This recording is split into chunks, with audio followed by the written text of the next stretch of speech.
Where's the music at? Let's do this. We'll do that. Yeah, music. The music. Yeah, music. All right. Last session, we picked back up just outside of the hunting town of Milford after the successful capturing of Gul'dan and the subduing of the Oakbloods. Latimus gives you a long-winded thanks, along with paying everyone 300 gold out of his own personal funds. Bromder asks Aubrey if he can maybe visit his baby mama and daughter and tell them that he's both okay and sorry. He heads off to be escorted back to Hyloraxis, and shortly after, Gul'dan has some choice words for you all, along with some threats to Halgrim's family. Latimus shuts him up, and he's chained and sent into the magical prisoner's wagon.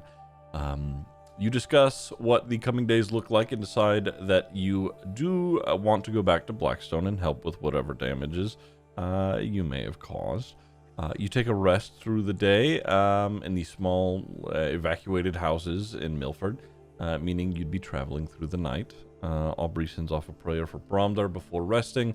Halgrim successfully removes the Hag's Eye with a mage hand, learning that he does in fact lose vision within it.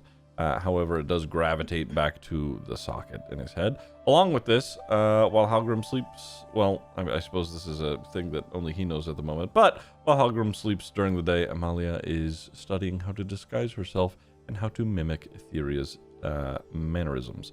We do a jump cut of a few days of travel to Blackstone through the Grey Valley. On arrival, you are greeted by closed gates and questions by the Iron Vow on what your purpose was in the mountain city. Satisfying the guards' questions, you are eventually allowed in. Walking through the Ashen Ward up to the Starlit Enclave, you can see that much of the city is still in recovery, even after the 9 or so days you were away from it. Homes and businesses are covered in ash. The roads and alleys have had magma river overflows. Cooled molten rocks gives you some difficult terrain to pass over. Everyone is out on the streets working together to repair and defend against the, what you had heard at this point, rumored elemental attacks that have been taking place throughout the city. It takes you longer than usual to get where most of the Drow reside within the mountain city. Once you do, Delphine notices an old familiar grave that hadn't been cleaned off just yet. This belonged to someone by the name of Jehuna, and for whatever reason, this seemed to upset Delphine. After some help with cleaning the gravestone, all of you head back to Delphine's family home. Luckily, due to its proximity to both the walls of the city and the walls of the House of the Endless Twilight, Delphine's home is mostly unchanged. There's a light layer of ash, but certainly nowhere near as bad as most other buildings in the city. You take a moment to rest, set down your traveling gear. Keel decides to rest and tinker with her new gun. Everyone else decides that they're going to go to the glass mine and find Vasmora. As you're about to depart, there is a knock on Delphine's door. It is Lady Amalcia Mayana, who enters the home with a fury Delphine had not seen before. Lady Mayana questions what exactly happened. She tells you that it has been insane here in the city, and that even at her advanced age, she has never seen death on a scale like this. Delphine attempts to explain the situation, but Lady Mayana is far too angry to care about the reasoning. She berates Delphine about her parents and the role that she is meant to play here in the city and at the temple. Qonqo decides to tell Lady Mayana to watch her tone, to which she responds by casting Dominate Person on him, getting him to stop talking. Lady Mayana then tells you that even if she cannot remove Delphine from her family's home, what she can do is exile her from the House of Endless Twilight, along with the rest of you. Amalcia takes her leave, dropping the spell on Yo. You discuss about what exactly happened. Delphine says that Lady Mayana was looking for a reason to get rid of her for a long time, and now she has that reason. Everyone else comforts our resident cleric before we head out to the glass mine. You head to the mine and find the origin of the massive pillar of smoke seeping out into the sky. It is emanating from the huge tunnel bored straight down into the earth. Looking for Vasmora, you find a foreman who says that she's been running emergency operations out of Hammer's Keep over the past week or so. Thanking the dwarf, you head exactly there, towards the keep. The closest way down to the Cinder Market was through the Forging Quarter, passing through there, out on the streets, cooking for, the recovery workers and anyone who needed it, was Halgrim's youngest brother, Brom. The two make eye contact, and Brom comes over to meet everyone. Brom seems very excited to see his older brother, but you could tell Halgrim wanted to be anywhere else but in this situation. The young dwarf tells both Halgrim and you all to come visit sometime, but again, Halgrim insists that that both he and you all are busy. Brom seems to recognize what's happening, and there's an obvious feign of understanding. He says that after you're done doing what you need to do, come and visit anyway. Halgrim says sure, and Brom lets you all head on your way. You then find yourselves in the Cinder Market, where some elementals seem to have broken out of a nearby magma river and are attacking civilians. The creatures do manage to kill quite a few folks there in the market, but you all rushing in and acting as quickly as you could in the assault before any more deaths happen. Gathering back up, you arrive at Hammer's Keep, where it is chaos at this present moment. Lots of people and soldiers moving about. It is loud. It's overwhelming. You convince the guard at the front to have someone retrieve Vasmora, and she allows you inside. She very quickly leads you to her chambers, where she locks the doors behind you. Vasmora then lets her anger out in a similar way to Lady Mayana. However, she seems to be more understanding of the totality of it all. You inform her that Gul'dan has in fact been taken care of by you and Hyloraxis, and you do ultimately convince her that you have in fact saved the city from a much worse fate. That being said, Vasmora is convinced that no matter if you technically saved the city or not, both she and you all acted carelessly, and people are dead now for it. She says that Aeronaut, the commander of the Iron Vow, will not see it as all of you do. Even if you did do good, the law is the law in his eyes. Vasmora continues to say that if she comes forward with the whole truth, you would all end up in cells for a very long time. Eventually, she comes to terms with this, with what has happened, and that she'll likely both be losing her position and eventually, potentially, end up in a dungeon. She tells you that she's going to do her best to leave you all out of her statement as to what exactly happened, but can make no promises ultimately. Vasmora then asks you to finish whatever business you have left in Blackstone and then go. After this, there's a quiet, solemn departure from Hammer's Keep. This is where we are picking back up from a heavy moment back out onto the very busy, very loud city streets of Blackstone. It is late into the evening. The sun has been set for around 3 hours or so. It is dark, but the magma and the street lamps that are ever burning keep it relatively lit. You have a moment to yourselves to figure out what you want to do, where you want to go.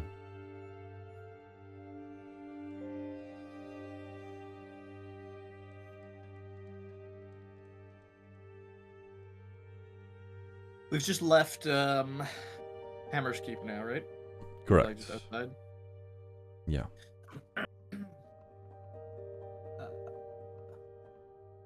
Do I still have the mind thing so I could talk to them in their heads? That no. Thing we've got? No. That lasts 8 hours. It's been a couple of days for your travel here to Blackstone. Okay.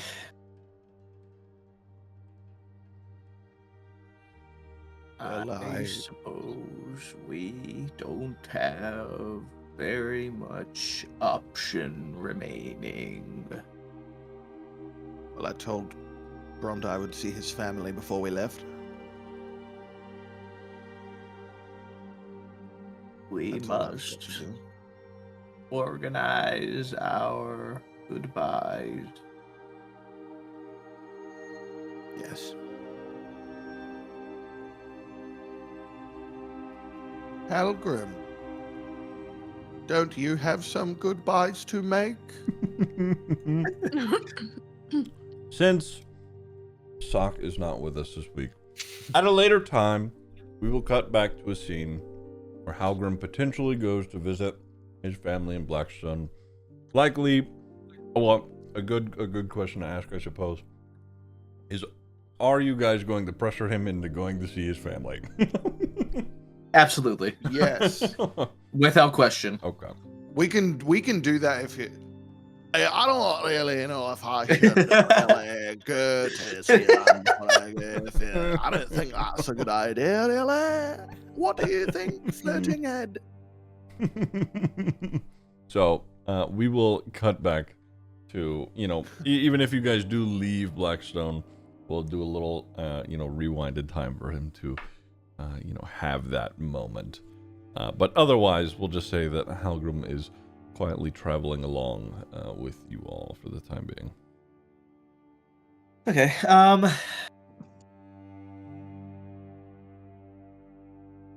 Delphine, do you have other goodbyes you would like No. to make? Okay. My bad. There's nothing left for me here.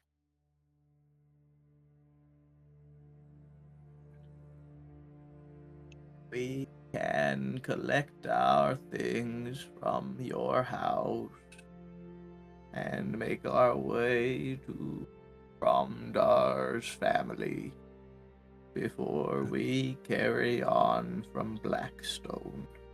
Bromdar's family who live. Did you not ask him where to find them? It was a really dramatic moment. Felt like asking for details would have ruined it. But no, I did not. Did I? Let me think. Did I ask him that? Give me history, Aubrey. Yes, I was gonna suggest history if you could figure it out. Might have to use a bloody luck point on this one, ladies and gentlemen. Oh, let me make sure I did my long rest, by the way. Just in case. Just in case. We have I another do long need rest to to use do? Oh yeah, I don't think. Yeah, we We- rested. I don't think we like. History. Wait, we long rested after the fight? No. I did No. because before we started, you said something about you've long rested, so I just clicked it. Sorry. That was Fine. the other night. It's okay. Keel rested. 15. She's feeling Keel great. long Okay. rested. Well, yeah. You Are we guys, long rested? Is that you guys will be taking, a long rest. If you are sleeping through the night, leaving in the morning, you would be long resting tonight. Yep. okay? Okay. Yeah, I figured that would probably be the most reasonable course of action. Okay. 15.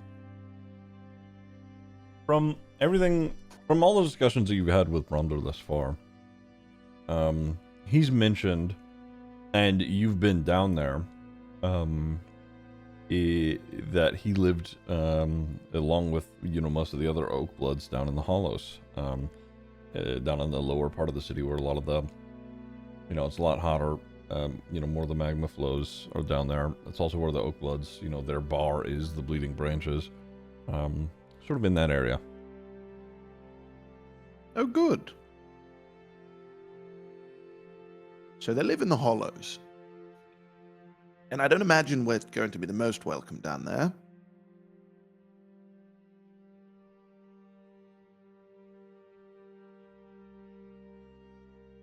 Anyone really good at sneaking? Keel's still happily at Delphine's house. I believe C would be the only one, but what can you do? He snuck off again. I'll say C's gone off to retrieve Keel and has elected to direct Keel in your direction and then himself stay at the house.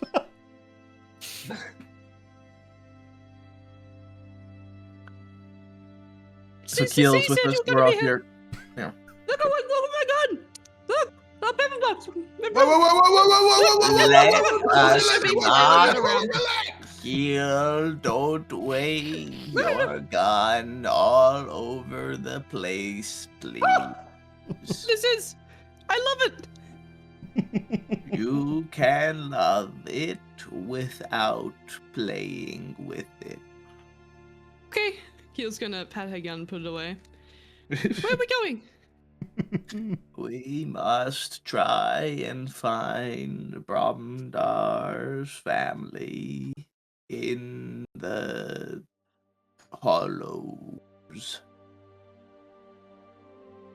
You've Yes, I been don't there. suppose they'll all know who we are or anything, will they? They wouldn't all know. Hey, would they know?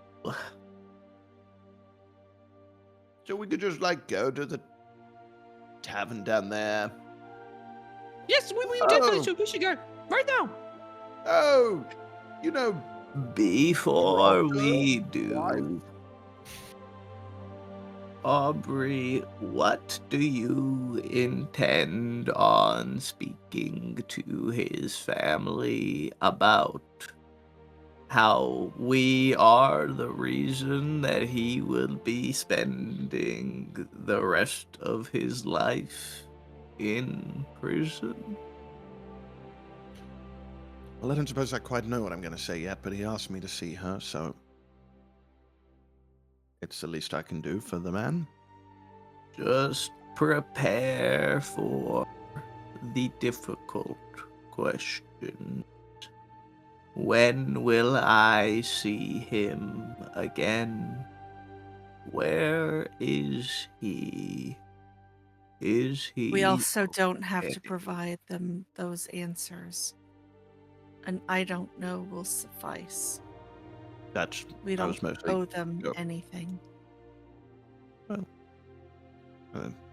about that, but I was mostly going to go with it. I can't tell you all of the information right now, but he asked me to see you, type of deal, and he wants you to know that he loves you, and I'm going to do everything I can do to make sure he's okay and that he can make it back to you, but I can't promise you anything, type of deal. Be careful with your phrasing, as if you are not, it will sound like he is in grave danger, which could prove to be problematic. Yo, Qonqo, I may not be a master smith, but I am, my good sir, a master wordsmith. Please. I've got Do this. not say I didn't tell you. I've got this. Don't worry about it. Then let us make haste to the hollows. Yes, let's do it. Put Sounds good. my hood up and to try to cover my hair. A little bit, maybe. Okay. Yeah. Making your way down into the hollows to the lower part of the city. Obviously gets a little warmer. I would say down here in the hollows, it is they already had problems with magma overflow down here. It's rough. It continues to be an issue down here.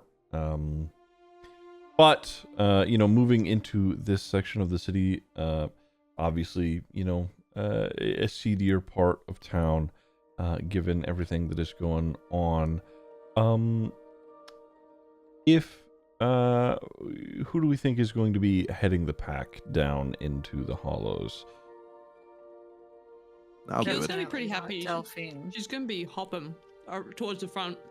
I'll go in front of Keel because I don't trust her wandering. Okay, I'll tell you what. Let's have Aubrey, Keel, give me perception. I'm like walking faster than I normally would to try to keep up with her. Okay. She's just on a normal hops. Hang on, perception.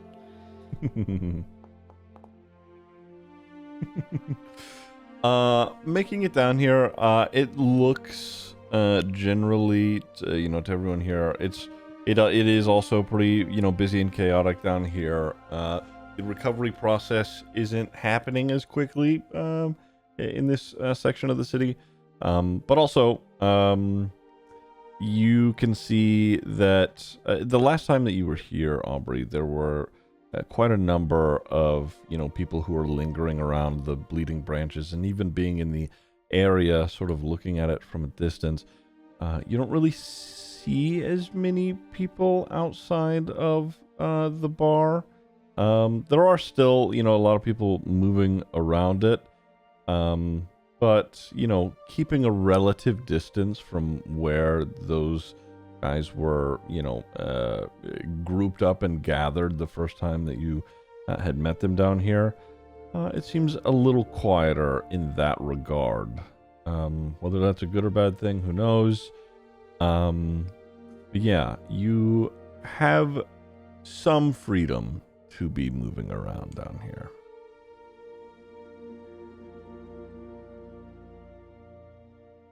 Anyone look like a widow? She's not a widow. He's still alive. You might think that he is. he's not dead yet. She hasn't heard from him in a while. She might be assuming the worst. Oh my, it is bad down here. we do have a description of her, right? Dear goodness, I don't know. He said she was pretty with the hair that fell on her shoulders like that. Okay. The eyes that shone. Give me just moving around. Let's do because let's do group stealth and then another perception for Aubrey and Keel. Oof. Keel's way too excited about her new toy. She's Don't rocking. worry about picking a Keel feet just shoots her gun off into the sky. She accidentally fires it. Okay. Fuck. Stealth 18, perception 10. Okay. All right. So, moving through the streets and the alleys here, you do manage to slink through pretty, successfully. I will say, Keel, as you're moving around, looking for Samantha, you can see someone who does. It's a younger woman, but she has similar facial features to Gul'dan. She is outside one of the buildings. She's moving some crates of food around. It looks like she's trying to pack a couple of things up to potentially be maybe moving, or maybe she's just gathering supplies for somebody else. But yeah, it's a younger dwarf woman. She's got like a light red orange hair. I would say hard to tell maybe from this distance, but maybe a similar eye color to Gul'dan as well. Wait. Keel's gonna jump up and grab the back of Aubrey's hood, kind of just hanging off of the back of his hood. Look over there! She looks like that! She's gonna look down. I see it. Yeah. Oh. Do you think that's Yeah, him? maybe. I don't know. What was that name She's again? gonna say hi. What's that name again? Samantha. I'll walk up. You go and say hi. What is she doing? She's moving crates of food around. I'll walk over and I'll do that thing where she's about to pick up a crate, but she doesn't see me. I'm behind the crate and I pick it up instead and I help her move it to where she wants it to go. You know what I mean? She looks up at you. She's cocks up around. She's, all right, thanks. You wouldn't be Samantha, would you?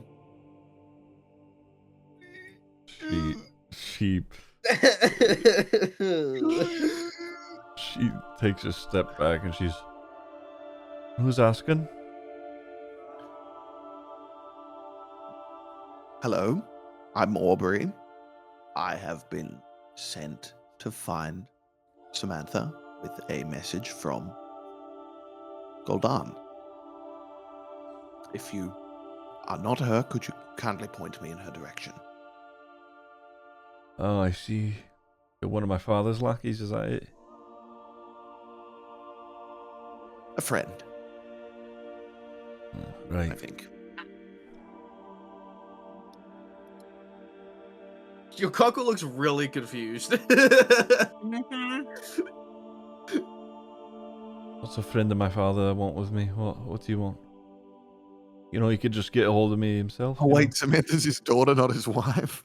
Yes. Yeah, we're talking we're from That's Bromdar. Bromdar's You said- daughter or wife. Bromdar's Gul'dan's wife, daughter. Gul'dan's daughter, yeah. Yeah. Wait, oh my god! Yeah, you said a friend of Did I mix up Gul'dan. the name? Your Qonqo's gonna step up. Did I say Gul'dan instead Yes, of Bromdar? yes. I meant to say Bromdar. That was a. I Your meant Qonqo's to- gonna step up. Excuse our nitwitted friend. I've said the wrong Meant name. Bromdar, not Bromdar. Gul'dan. Mm-hmm. What he said. Sorry. What was that about being a wordsmith? Starting now. Right. Right. Okay, so not my father, my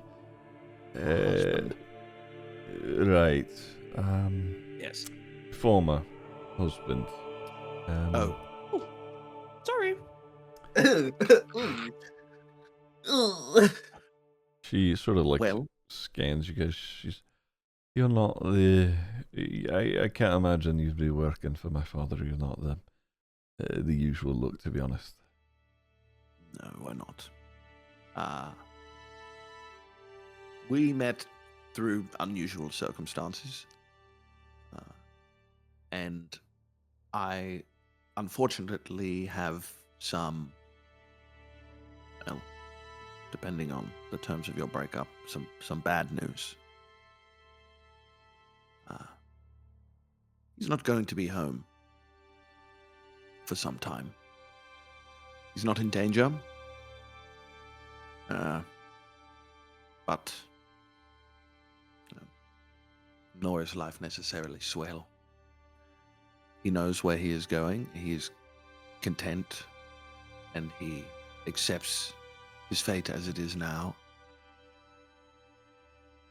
He cares a lot about you. And,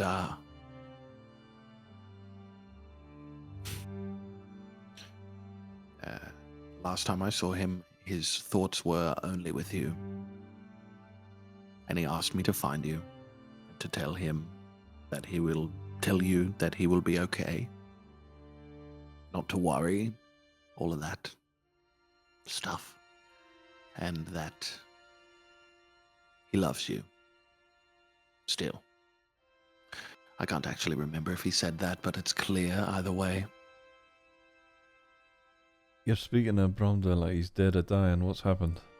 He's not dead, no, nor dying. He is safe. But he is...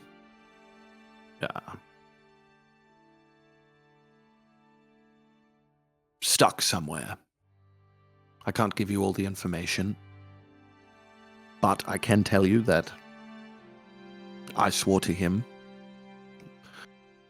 and I swore to my God that I would do everything I could to get him out of that situation when I can. So I hope he will not be there forever. I'm sorry I can't give you all of the information, but I'm making this visit as a courtesy to him.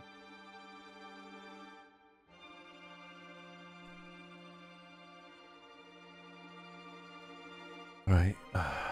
Okay. Where exactly is he stuck?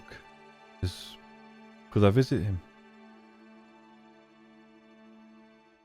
I don't think that'll be possible right now, and I don't know if I can give you any more information right now. I imagine eventually things will become more public, but right now that is all I can tell you. I'm sorry. Give me persuasion, Aubrey.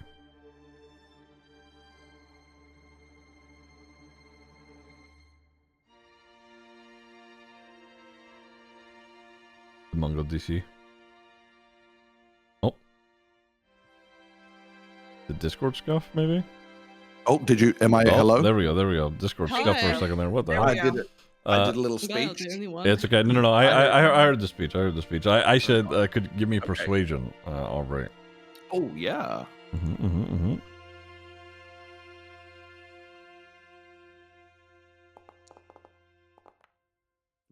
24. Very nice. She pauses, she nods. She looks around at the rest of you. All right, I mean, working with my father's always tricky business. So it doesn't surprise me. It's not the first time he's. Well, I do have a question. You said that you don't work for my father, just a friend of Bromda's. Is that right? Correct. Yes. She points at Keel, down at Keel's hip. Why she got my dad's gun? Oh boy.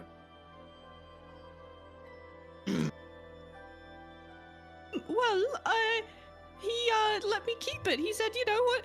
Cause I can make these like really cool things, and I made him one of these. And she's gonna pull out like a little kind of like trinket that's like a little wind up duck, Mm-hmm. and she's gonna place it on the floor, wind it up, and let it go. And it's gonna walk for a little bit, and then kind of like have a small explosion, create a little dim light.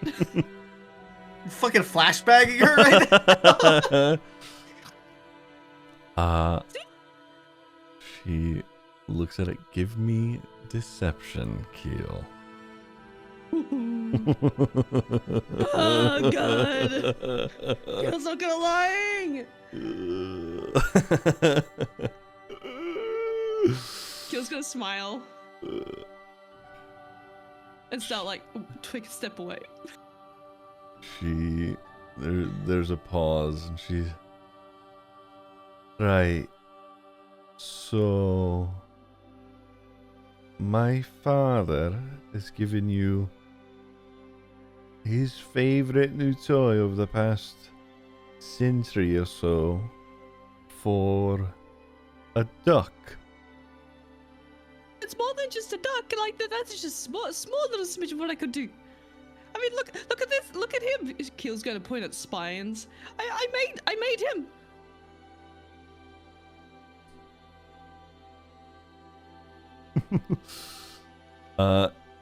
There is a silent recognition that you can read on her face, and she's okay. Well, I appreciate you telling me about Bromda. By Azura, I'll, by Azura, by Azura! The Grand Shepherd. I don't know Standing here next what to me. I'm meant to tell Kaisha, but I'll figure it out. We'll deal with it as it comes. If from the situation changes, you make sure he gets a hold of me, so I can fucking yell at him. All right? Understood, Mom. Okay. Right. Well, little bird, if what you say is true, I'll double check with my father here in a bit, and I'm sure everything will be all squared away. You should definitely should. Yep. Is there anything else? I don't believe so. Thank you for your time. Right. What's your name? Aubrey. My name's Aubrey. And what about you, little bird? My name is Leek. Give me deception, Keel. You're sweating. sweating right now. Her eyes are like pinpointed.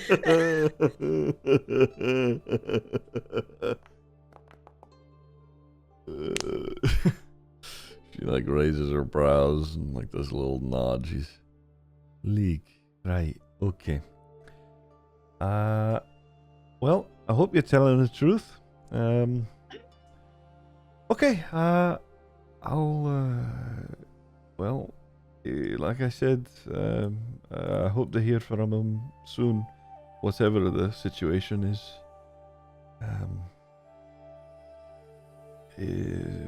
Be careful out here. It's dangerous. And you. She nods and continues to, move some things around. It looks like she's stockpiling for either herself or someone nearby. Yeah, you have a moment. Did you get going? I'm never coming back.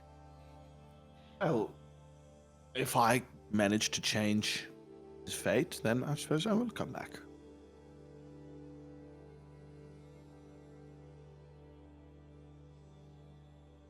That's all. Promises to keep and whatnot. I think I made a promise. Wait, no, I have. I made one. What promise did you make, Keel? The same as you did. The one that I just made? A different one. Which one? The one we can't talk Which one? about. Oh, The one we just. That one. Yes, I totally remember. Are you kidding me? That super big important promise that we made that we can't talk about? Yes. Of course I remember.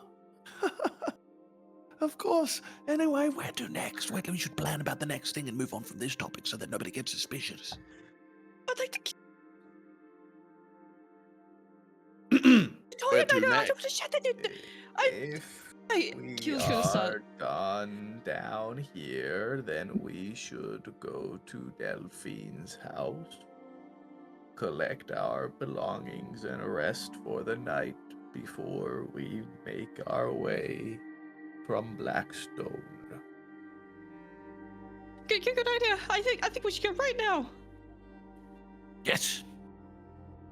Let us go then. As you are departing,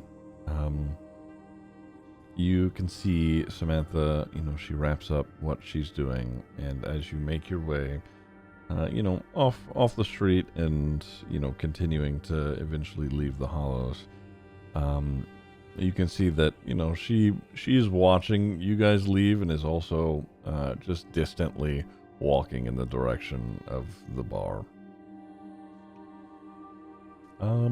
Okay.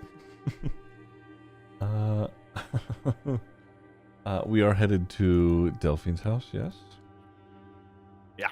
Keel has got a brisk hop on towards the house. Okay. Yeah, it takes you.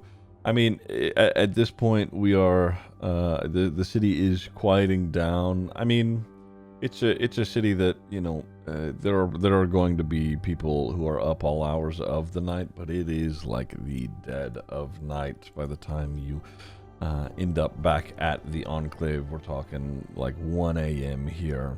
But getting back to Delphine's home, you have the opportunity to rest, gather your things, do whatever else you would like to do.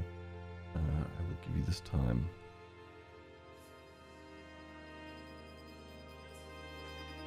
Keel.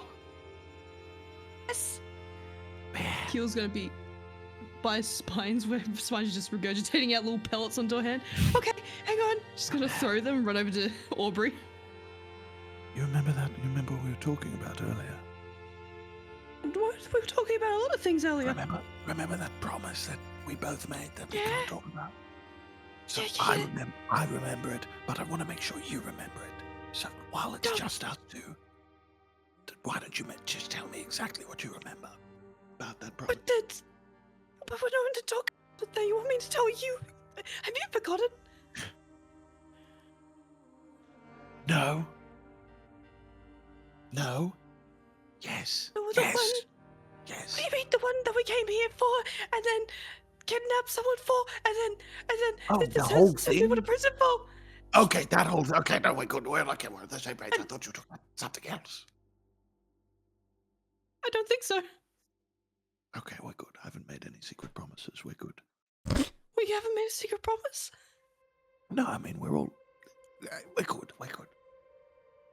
I'm not good at keeping secrets. I'm pretty bad. You're very good at keeping secrets. You even kept it from me when I'm the one you were keeping it with. Oh. You're very good. Oh, I don't know. If I lie to someone, it's just, I feel like I'm going like incredibly warm, and then Really? Try it right I now. feel like Lie this to thing me. I do me. Tell me something not completely untrue.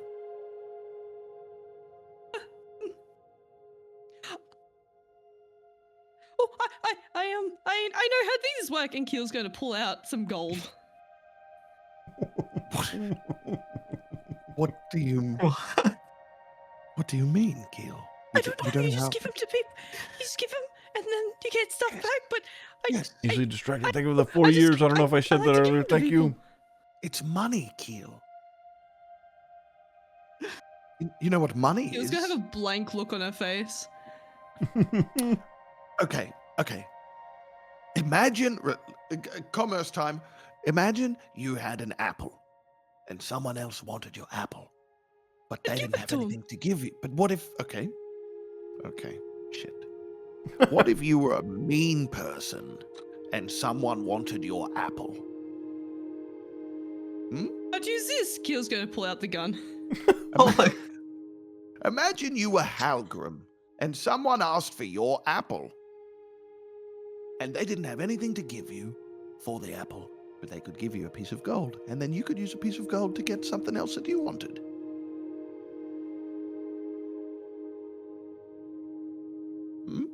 Seemed like a good idea. I wouldn't agree to that. No, that's I far want too milk much if I for was an apple. Halgrim. Far too much for an apple. It's a good deal if you're Halgrim. Anyway, it's not important. Okay, we'll work on the lying thing as we go. Okay, because lying's bad, unless you're lying to a bad guy. Then it's good. Oh, Mm-hmm. It's complicated. Grays. Nothing's black and white. yeah, I'm not good at this stuff. Me neither. To be honest. Just pretend. Okay. I'm trying. Keel's going to hand Aubrey a gold coin. Thank you, Keel. That's very kind of you. You're welcome. I have a lot more. Oh. You know, this is really easy to get. Mm-hmm. I do know. It is easy to get, actually. If you just have some, it makes more. That doesn't make sense. Keel's going to hop back over to Spines.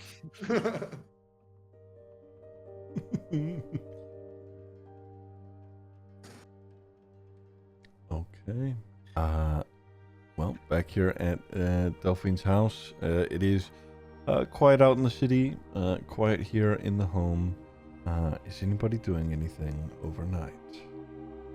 Log rest. Sleeping. If you Change have- some spells around. Yeah. I get to prepare a new spell. Keel's going to be working with Spines to try and produce the right size ammunition for the gun. So throughout the night, she's just going to be firing it into the ground to see what's the most effective shape. Oh my god. Oh my god. Is she trying to aim? Is she aim training with her gun right now? Is that what I just heard? Yeah. There's just a gun going off next to the church. In the middle of the night. Okay. I would say if that's what you're doing, At some point, Keel, overnight, there would be like like a knock on the door, like banging on the door. You could hear like outside, is it, what's going on in there? Sounds like a few guardsmen have arrived.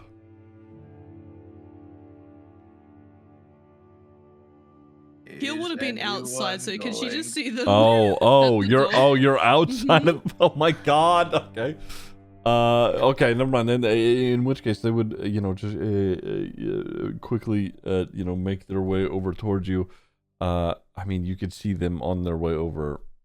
Did you want to do anything before that?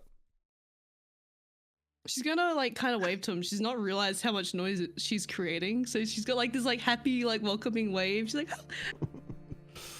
A couple of guardsmen, they run over. They've got like weapons drawn. What are you doing? I was just practicing. Practicing what? What is that? I don't know. I'm trying to figure that one out actually. Well, it's making a Ears lot are of... ringing. I can't hear very well. Yeah, right, it's making a lot of fucking noise. It's the middle of the night. Keel's gonna like look up. I didn't think of that. I slept during the day actually. He had a really good nap. Right. Yeah, I mean... Should I stop? They look at each other, and they sort of both at the same time say to each other, nodding, "Night owl."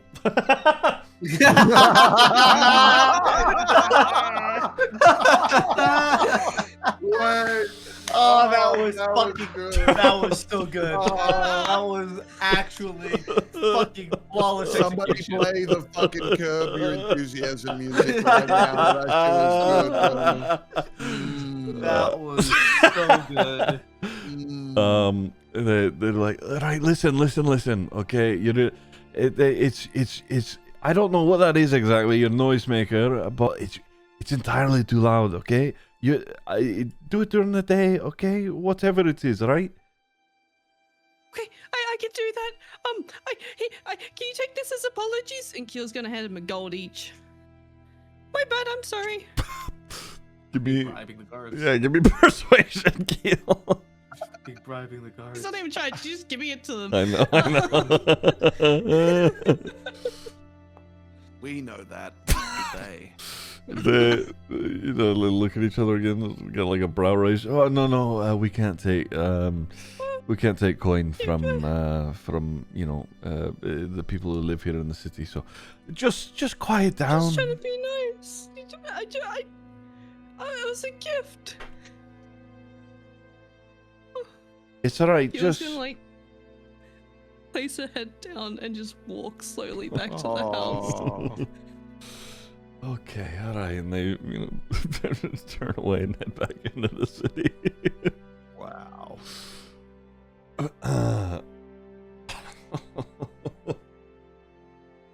Is anybody else doing anything overnight?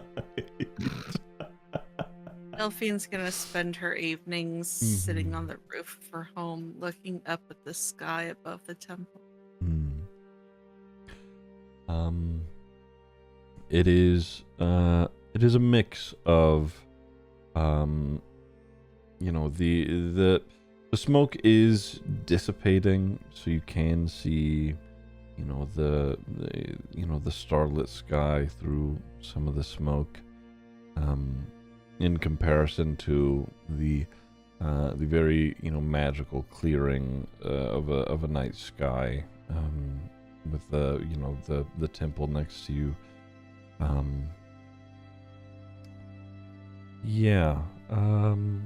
I would also say excuse me, I would also say, if you wanted to, Delphine,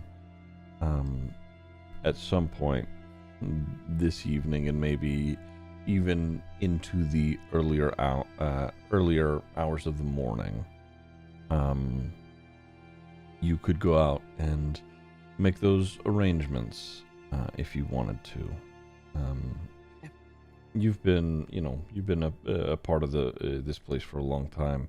You have other friends that are not Lady Mayana, people who would be more than happy to accommodate and make use of, you know, a pretty decently protected space such as yours.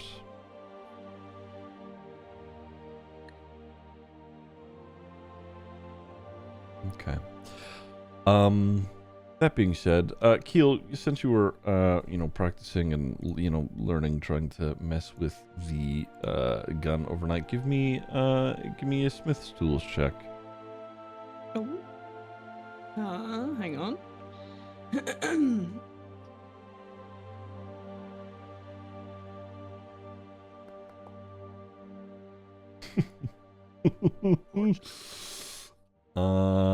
If I'm not mistaken, that is technically supposed to be, instead of the +6, it is a +3 because of a feature you have, I want to say. Wait, I read it earlier. She's not doing a saving throw, is she? No.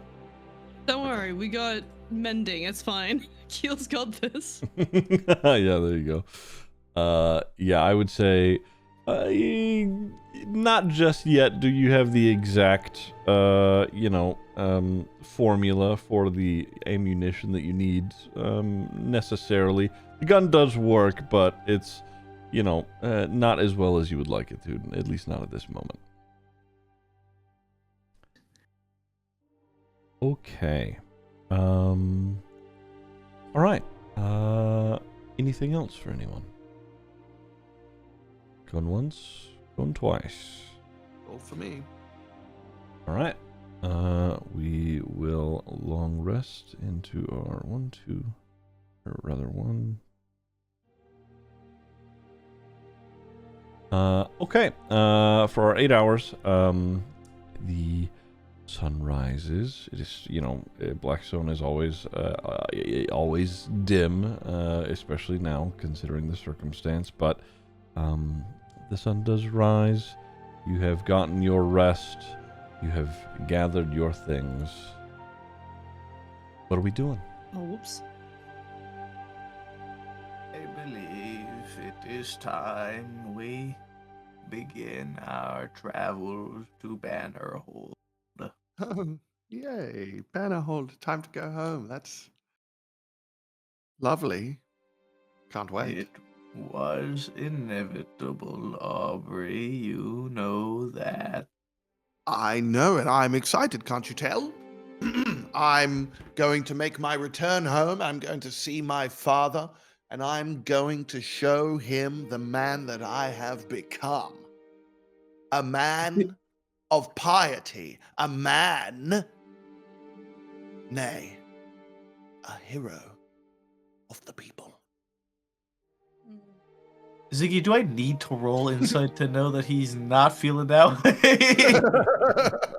I will let you decide that amongst yourselves. You know, you can all pretty well tell he's doing an act right now. Whatever you say, Aubrey. Aha! Once I ride in on justice, he will see. He will see.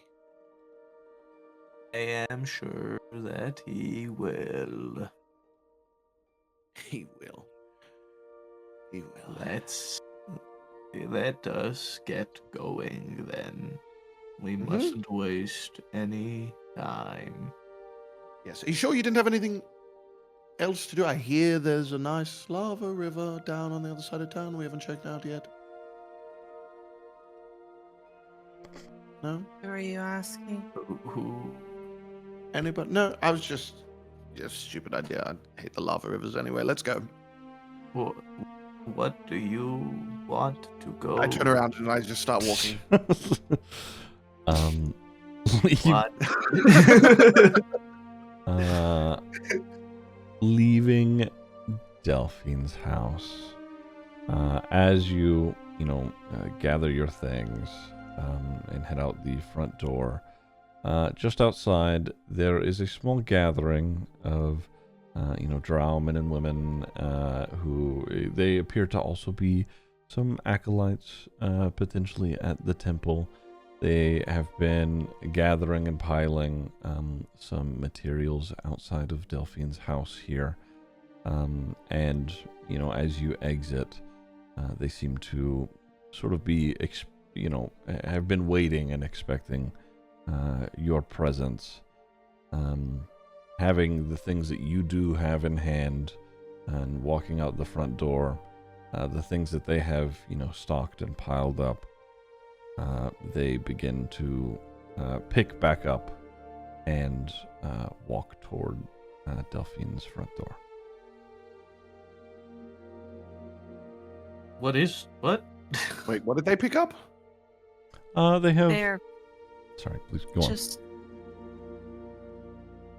I've made arrangements since I don't know when I'll be back. They're going to use my house as a refuge, hospital, whatever is needed. That's So lovely, Delphine.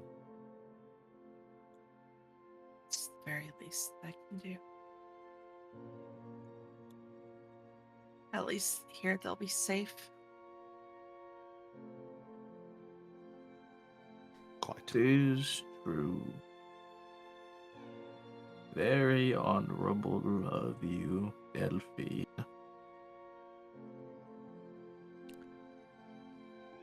Yeah. That being said... This is going to be an awkward ride. You prepare, you have your what food that you've prepared for your travel. You, have your things. You conjure your mounts, and once again have access to a wagon that you left at Delphine's before you teleported back to South Shore.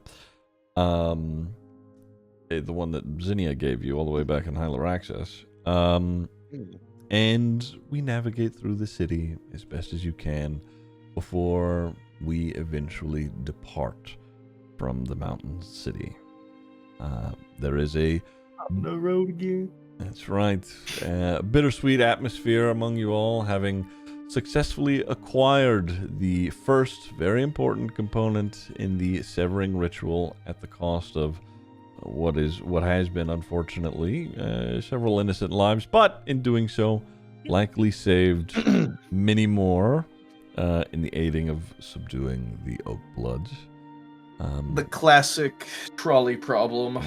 Kill 1 to save 20. We pulled the lever. We pulled the lever. Yeah. You make your way back into the Grey Valley. You travel between the Flaming Teeth for a few days. We're doing, once again, a small jump cut, so you don't have to rehash fighting through the Grey Valley. Let me go over here. I'm getting scared. Montage. It's right. Traveling montage up until the point you've been to somewhere you haven't traveled yet. As the day, you eventually reach Grimecall Garrison, which you have, been before. As the days move forward and you begin your journey east, let me change the visuals quickly. You see on the horizon massive storm clouds, likely to be upon you in the next, we'll say, day or so. Yeah. We'll do this. Okay, let me move over here. I'll do this for a second. There we go. Right. Passing the garrison, you officially begin your journey east. The most traveled path laid out before you leads along the southern Oceanside Road. This area is regularly busy.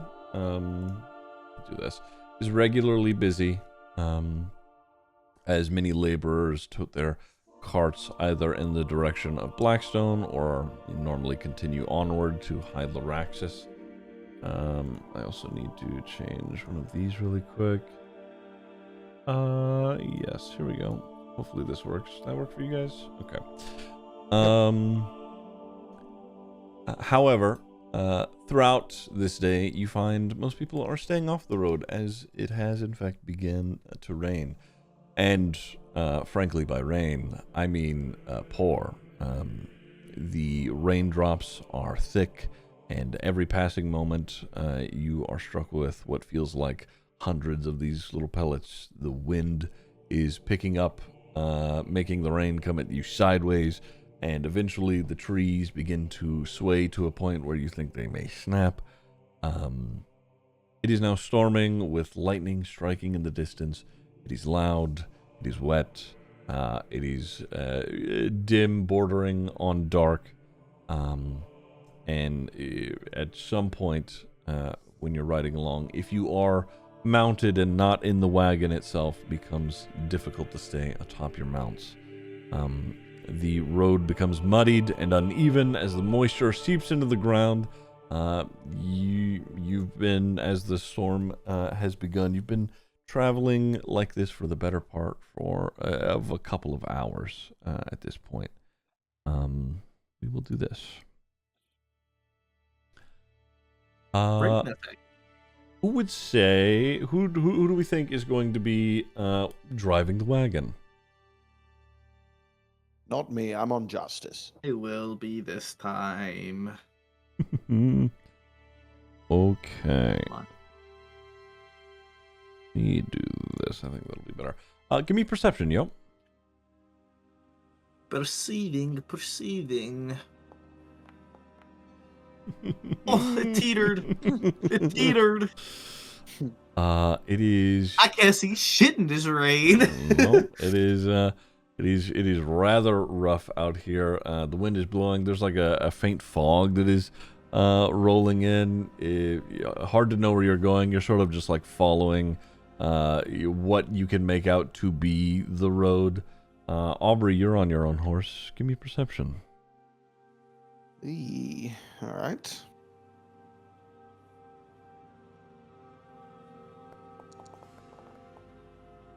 Oh, it teetered as well. Aubrey, through the rain, you can kind of see, since you are, I would say either riding alongside or a little bit further ahead of the wagon, you notice in the distance some faint lantern lights and some vague structures that appear near the coastline. I'm gonna hold up my hand to like stop our caravan and just see if I can take one person, get Delphine, and be like, and take her, and we're gonna see if we can get an eye, if she'll come with me on what this is, and if we don't want to worry about it, we're gonna ignore it, and if we are concerned about it, we'll deal with it. Okay. Delphine, will you come with me and check this thing out? I see some lights over here. Where? Look, through there. Do you see that? Looks like some buildings by the coast. Delphine, you can make perception with advantage since he's helping point it out. Okay.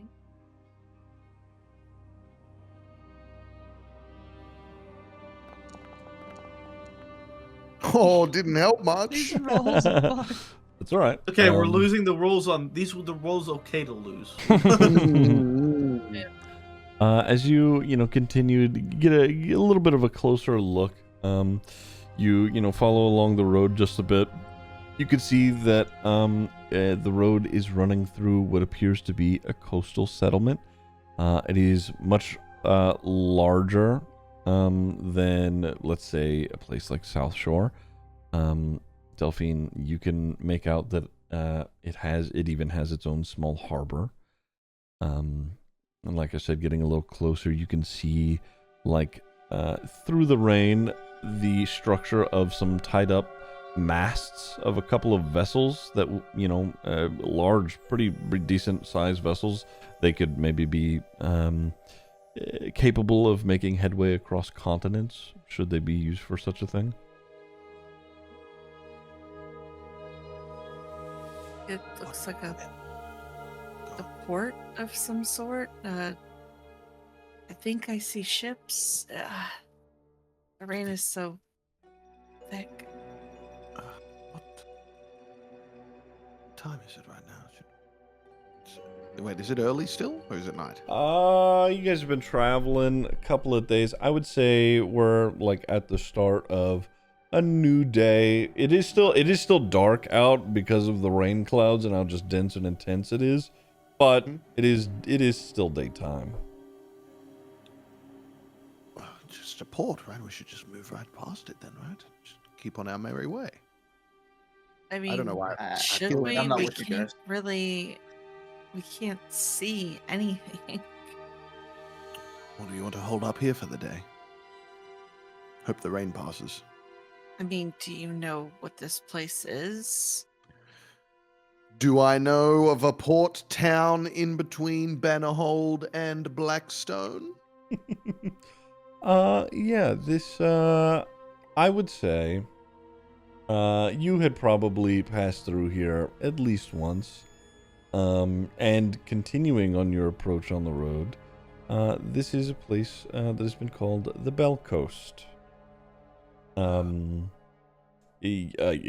I said, along with Aubrey recognizing this and continuing down the road, there is a very old sign that has the typical, wear and tear of, wind and water spray that reads, "Welcome to the Bell Coast."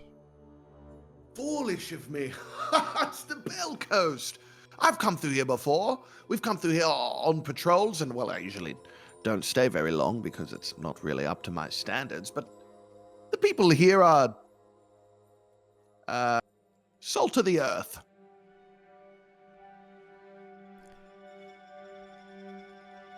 You don't know anybody here, do you?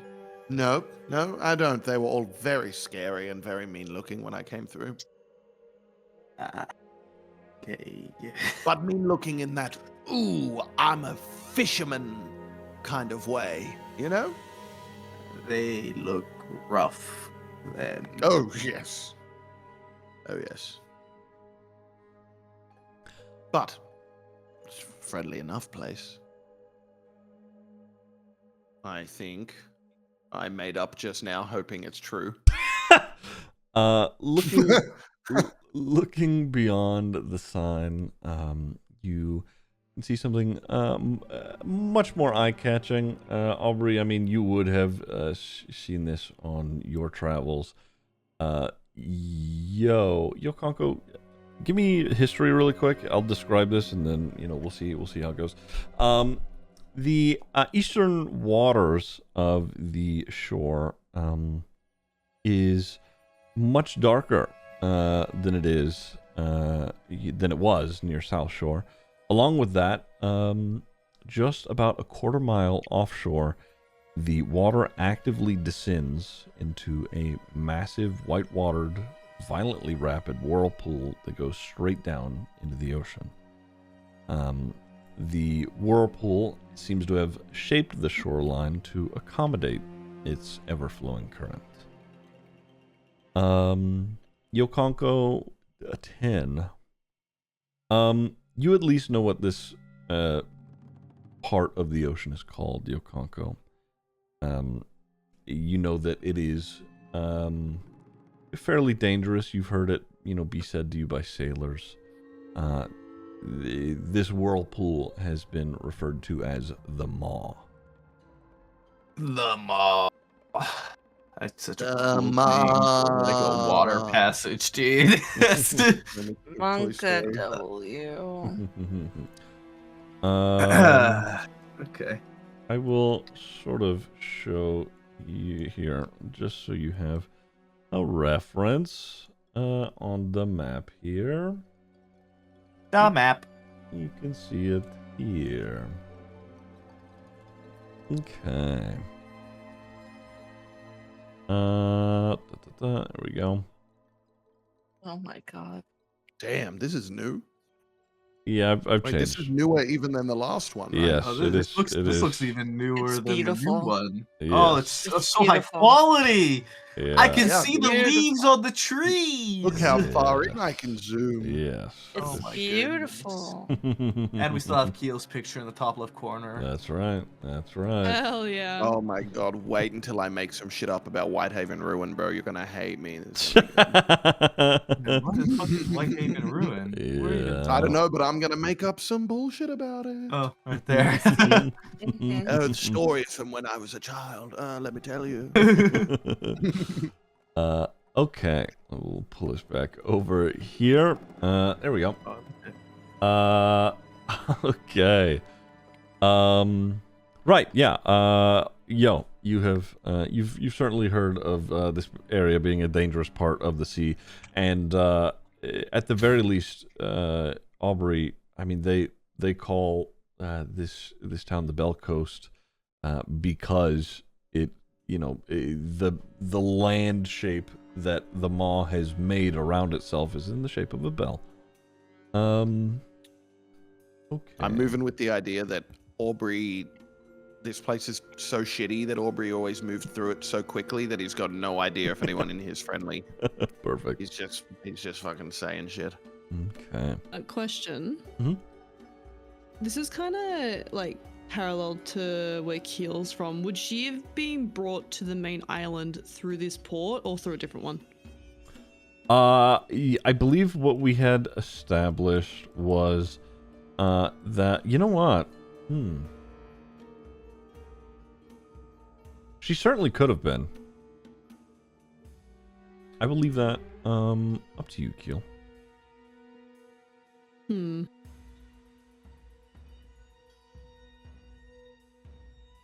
reckon it would have made more sense for her to come through the western side, where she ended up to begin with. You guys started here at the Royal... Oh, wait. Hold on. You guys aren't on the map. Hold on. Let me pull back over here. You guys started here at the Royal Thicket. I think the initial idea is that, she was dropped off maybe somewhere over here, but you are free to, change things up, because I don't know if we've properly established where exactly Keel was dropped. No, I don't think so. I think it makes sense up here. She's Okay. pretty useless with directions, so I feel like that she wouldn't even know if she was here at any point. Okay. All right. Let me pull this back over here then. Okie doke. Right. Continuing down on the road itself. Let me do this. You get a clearer look at the town itself. The buildings are made with like pale stone bases, and they have dark wooden beams to reinforce them. Potentially due to the frequent strong winds here on the coastline. They have long arched roofs, dark tiling, along with chimneys adorned in almost every one of these structures. Inside most homes are, they're warmly lit in contrast to the cold, dark, blue of the surrounding environment, especially here in the rain. This place certainly has many more people either visiting or living here. A rough estimate could be that around 800 to 1,000 residents, based on the size or the amount of buildings here. The streets are made of a slick cobbled stone covered in varying layers of moss that, the stone roads eventually lead into the harbor itself. The air is abrim with salt and the stench of dead fish.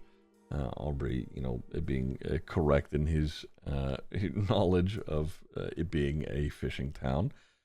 As you arrive, continuing to follow the road in town, you see the first person you see. There's a middle-aged human man. He's got like dirty blonde hair with like grayed sides. It's like a semi-scraggly beard. He's wearing like tiny reading glasses, broad shoulders. On his hip is a sheathed scimitar. He is braving the weather with a candle lantern to see through, the dim dark out here. He appears to have been moving some barrels outside under an overhang in the building he was just in. But, as you guys are pulling in, he looks in your direction. He squints, trying to make out if anyone is there before he speaks.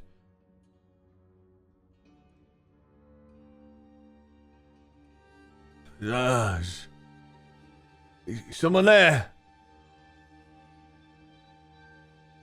It'd be really funny if none of us just answer him and he just stays silent. Hello there, good sir.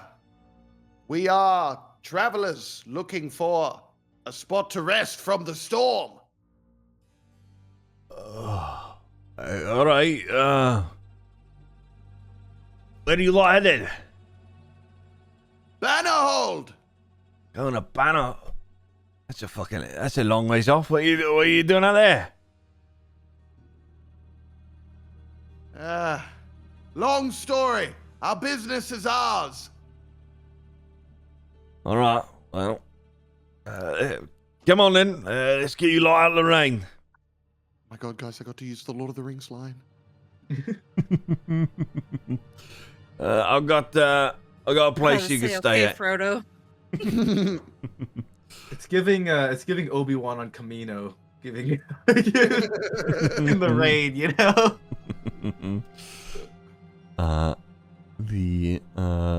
The man, he with his lantern, he walks along in the rain with you. Just have your horses in the wagon stay alongside here. There's a tavern just up the road. We'll get you something to drink, something to eat, huh? Thank you, sir. Yeah, please. What's the name of this establishment? It's the Salt Knot. What did he say? The Salt Knock? Salt The knot? Salt Knot, yeah. The Salt Knot. Yeah. What do I even put this under? This is a location. We'll have our wagons hitched up. Thank you, good sir. Yeah, all right. Not like nautical mile, Knot. Yeah. Yeah, he brings you to a tavern that does in fact have a sign out front that reads just that. Entering inside, there's actually, it's much drier in here, much warmer. There is a fair amount of people in here drinking. It's a beach town after all, so there are plenty of folks in here. It's a bit dingy inside, and initially when you walk through the door, it smells like wet dog. But the scent of like stews and cooked meats takes over as you continue inward. And the fella, he waves at the barkeeper, who's a older like human woman, gray hair. And she calls out, just take a seat anywhere.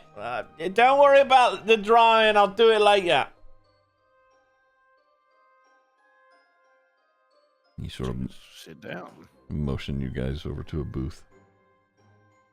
Benno, let's where you coming from? Oh, how long you got? Well, I mean, seeing as we ain't doing a whole lot today, it's not going to be too much, if I'm honest. So, We've been on the road for some time. We're coming from High Lyraxis. Fuck off! You're going from High Lyraxis all the way to Bannerhold. You mad? Maybe It's not that's that what far. we've been told. No, that's really fucking far. Is only just across the entirety of the continent, Keel. It is quite okay. far. What is your name, good sir? Oh, sorry. The politeness thing is lost on me. I'm Devin Ashcroft. I'm Ashcroft? Ashcroft. Yeah. I work here in Belcoast. I do. I manage some of the fishing vessels outside.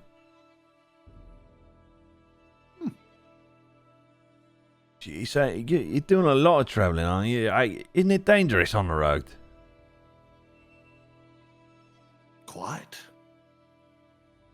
Just because the road traveled may be dangerous does not mean that it cannot still be traveled. And when it must be traveled, we will travel it.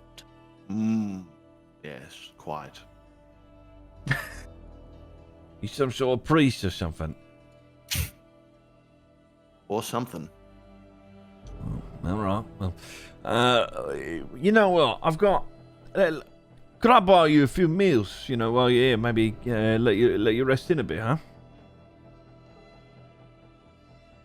Oh, I'll take a few meals and can I get some ale as well? The way Hold on Aubrey a makes second, it. Keel.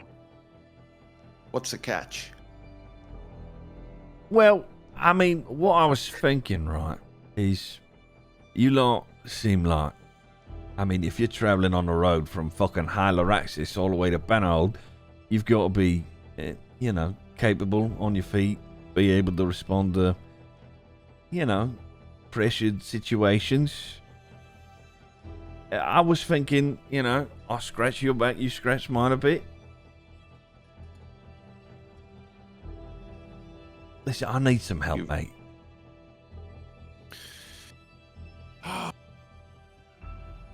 With what?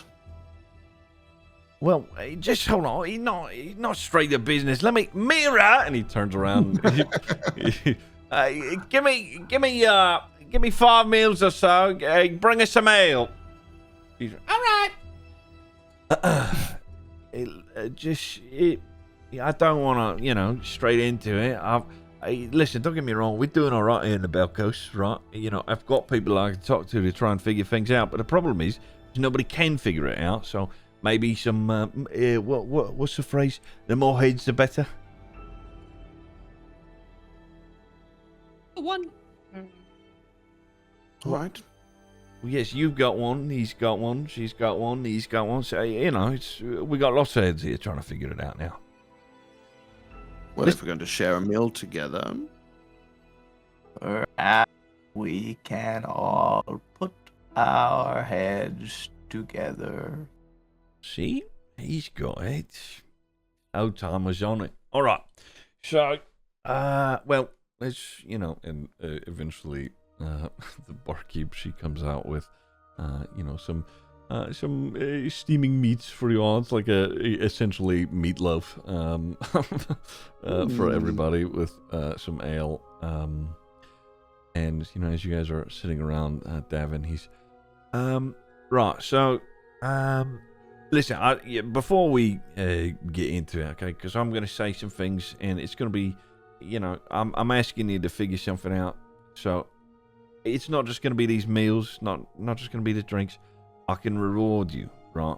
I've got some, you know, some rare treasures. You know, I've traded here over my time with a couple of sailors that come through, so I figure, you know, they would be worth something to you lot. kind of treasures. Well, and she holds up his hand, and on one of his hands he's wearing a ring that appears to be engraved with something on it. And you know, he holds it a little bit closer. You can see that there's a like a signet of a ram on the ring itself. And he's this one. I find you know, I've not had much use for it, but with the fellow who traded it to me, he was I mean, to be honest, I think he might have been a pirate, but anyway, he showed it to me one time. We was down on the beach, and he set up like a wooden crate, a pallet, and he pointed the ring at it, and a fucking ram came straight out of it, busted through the pallet. It was incredible. I've never seen anything like it. So, I've got this, and then I've got. He pulls out a small bag, and opens it up, and it appears to be just 5 marbles at first glance. He goes, and he rolls them out onto the table, and he picks one up. He rolls it around in his fingers. This, I mean, if you have a fish you want to catch, you've got a beast that you need dealing with, you want to lock it away, This one of these will do it. Those fucking Pokeballs, dude. Right, and then if we could really solve this problem, he grabs the scimitar on his waist. And he unsheathes it a bit. Fella that traded me this, he called it the Stealer of the Nine. He's named the damn thing. It's a nice blade. The scimitar itself appears to be like engraved along its side. But other than Ziggy, properly examining it, we don't know. What? I would like to insight check this man, because he seems to have acquired all of these very interesting equipments from trades, and I'm not too sure about these trades. Sure, give me insight. I can't really trust this man right now.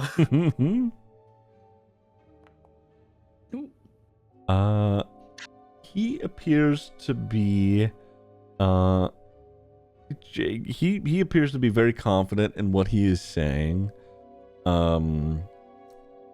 Looking around, like comparing him to the other people here in the tavern, he appears to be of someone of like relative import here. As far as him being truthful or not, there are no like evident signs of him like trying to screw you around, at least not at this very moment for certain. Okay. Right, so I mean, I don't want to, impose, but if you lot are gonna be in town for a day or so, maybe you could help us out. Platinum as well. Feeling I've seen platinum, don't get me wrong, but I've not had any myself.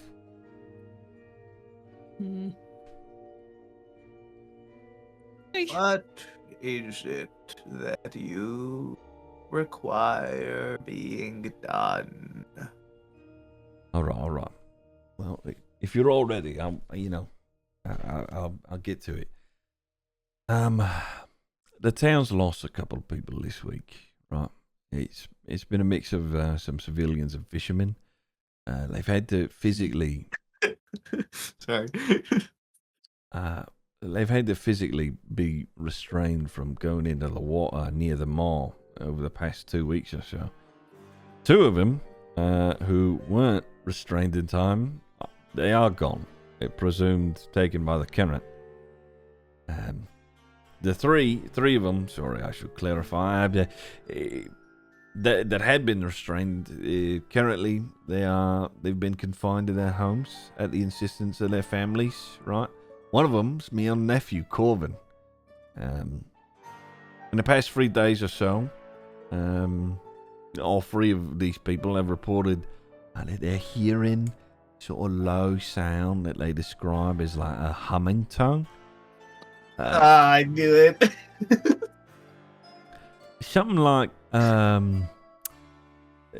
almost like someone's playing like the lowest note on a cello, something like that. There's a merchant's assistant who works on a ship that operates out the coast here, and a woman from one of the older residential families. Her bedroom window faces the water.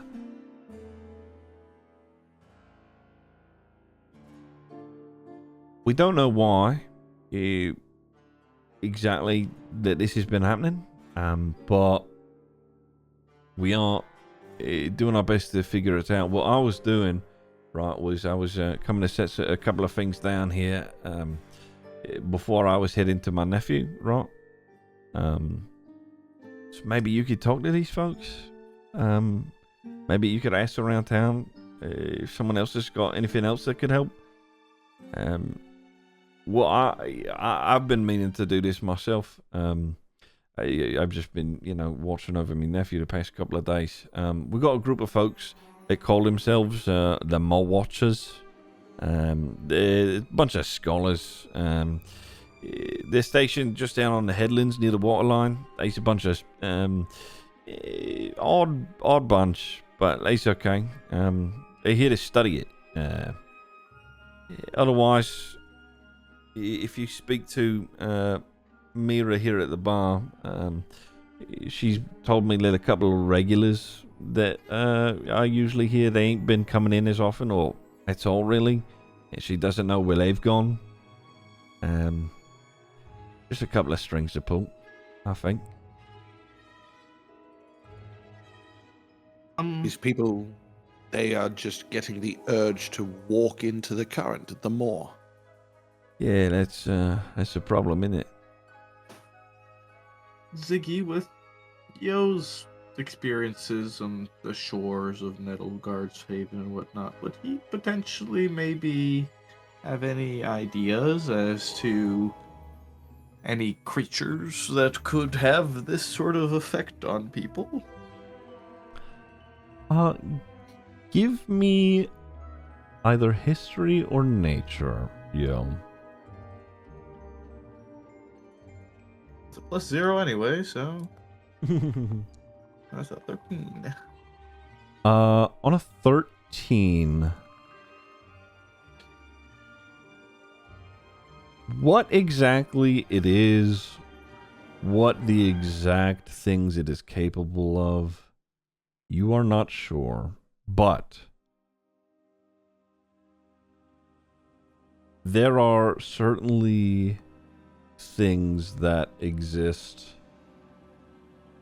typically deep beneath the ocean that, you know, there are ancient stories that you have heard on your islands of creatures like this drawing people into the sea.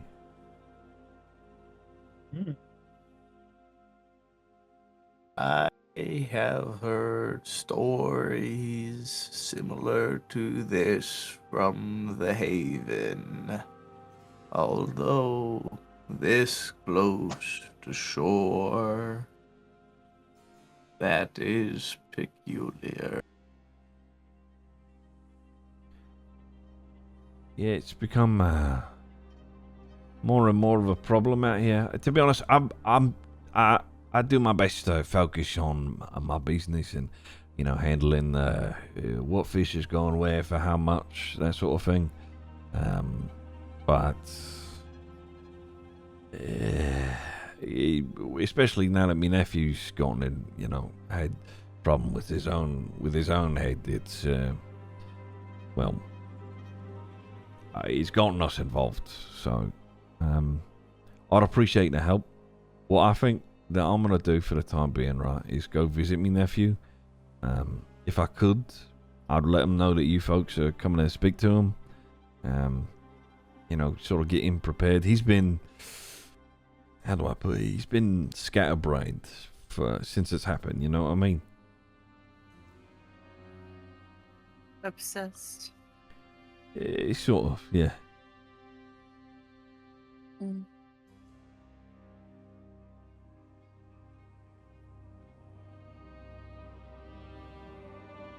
We will need to discuss amongst each other before we commit to any certainty to assist. I'm sure you can understand that. Yeah, of course. Just take your time. I'll give you some time. I'll speak to Mira a bit, and you just let me know. Come see me at the bar. Very well. Thank you, Devon. He heads up to the bar. Go speak with the older woman. This is peculiar. Can be something foul at play. I am uncertain as to exactly what it may be, that is causing this, but as I said, I have heard stories from sailors about similar occurrences, but at much, much greater depths. This could potentially be very dangerous for us.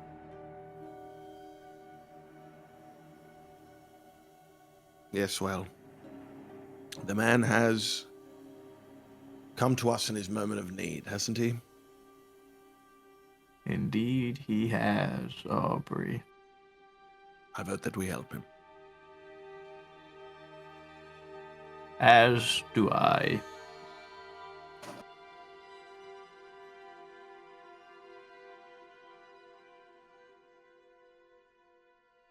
I guess. A moment. Hello, Irish. We'll recap what has happened thus far. Okay. Well, everybody, gathered their things back in Blackstone. You visited Bromder's wife, Samantha. Told her that Bromder is currently indisposed. But you've gathered your things, traveled out of the city itself, headed here to the Bell Coast. It is raining. You've traveled a couple of days. The Bell Coast is it's a southern coastal town.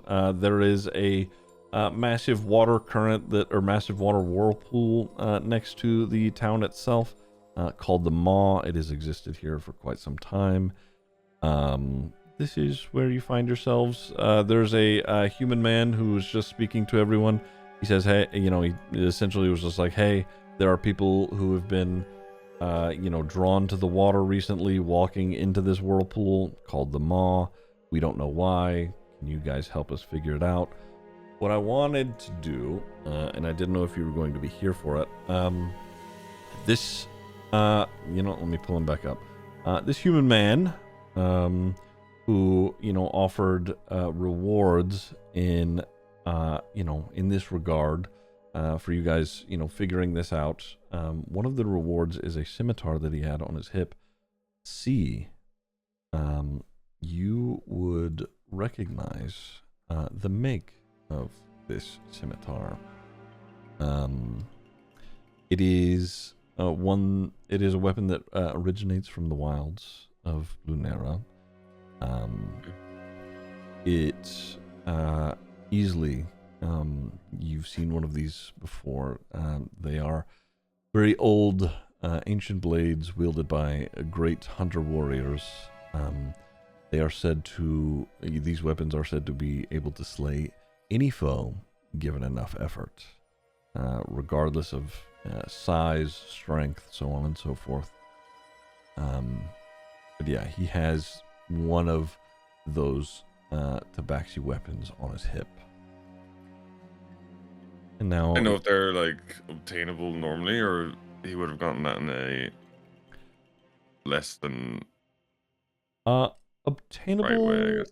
Obtainable normally. These are a blade of that make is it is sacred to most Tabaxi. Could he have gotten it from someone who traded it to him? Sure. Okay. Yeah, but it's him having it isn't yeah. for sure that he stole it, is what I mean. Yeah. It would not be typical of him to have it, but he could have gotten it, through normal means. It was implied earlier that some of the stuff he'd had was gotten off of pirates as well. Not that specifically, but some of the other shit. Correct. Okay. But yeah, now he sits at the bar. You guys are sitting around discussing whether or not you want to help him.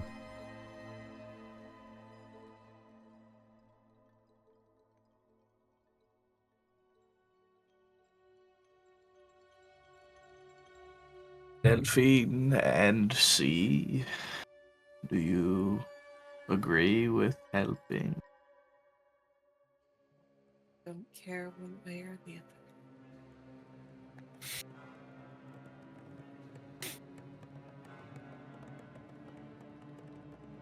Yeah.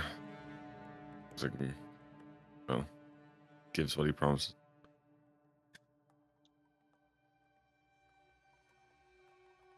All right. Very well. I suppose then we have come to a decision. Fine. Getting back over here.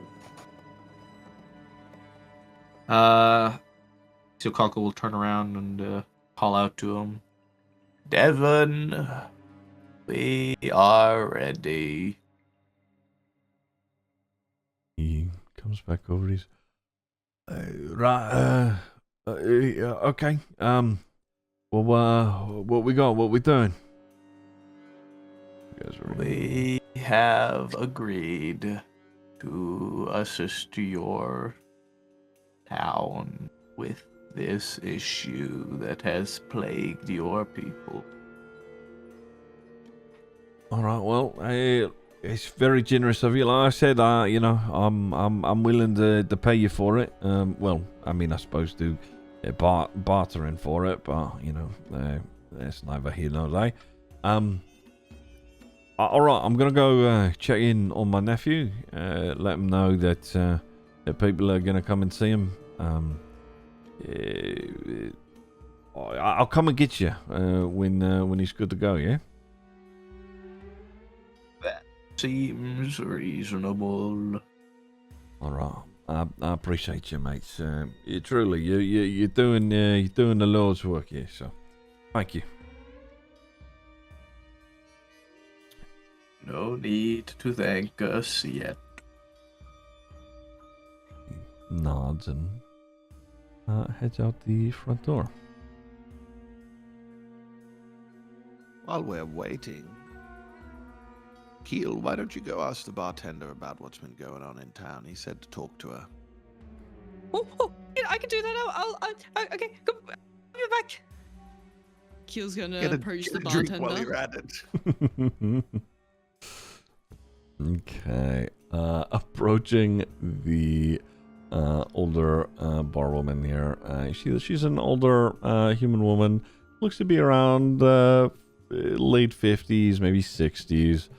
She's wearing like a seaweed green shawl with like a small serving apron. She's got tired eyes. And while you guys have been here, you've seen her, serving both food and drinks, through your short time. She, as you run up, she's, hello, how can I help you, dearie? Hey, my name's Keel. I'm hanging out with those people over there. I came to get some ale. And maybe help you out a little bit while I talk to you and drink ale. All right. Well, how many ales you getting, dearie? I'll take him. Yes. Sorry, I'm asking how many are you buying for your friends? Oh. I was just getting some for myself.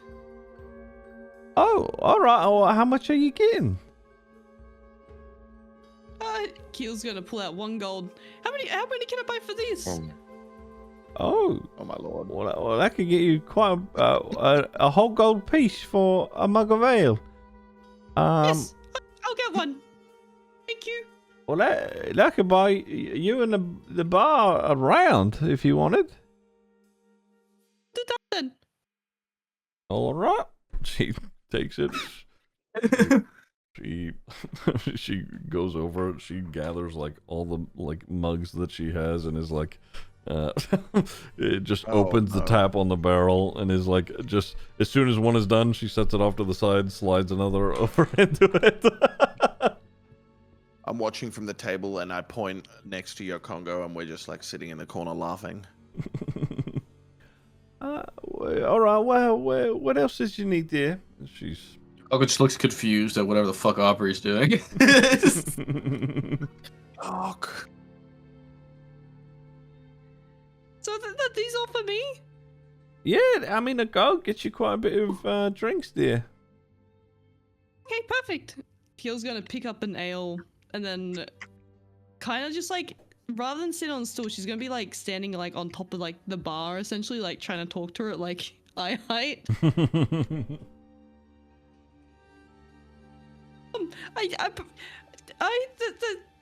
got told about a thing going on. The people like going. They like the water.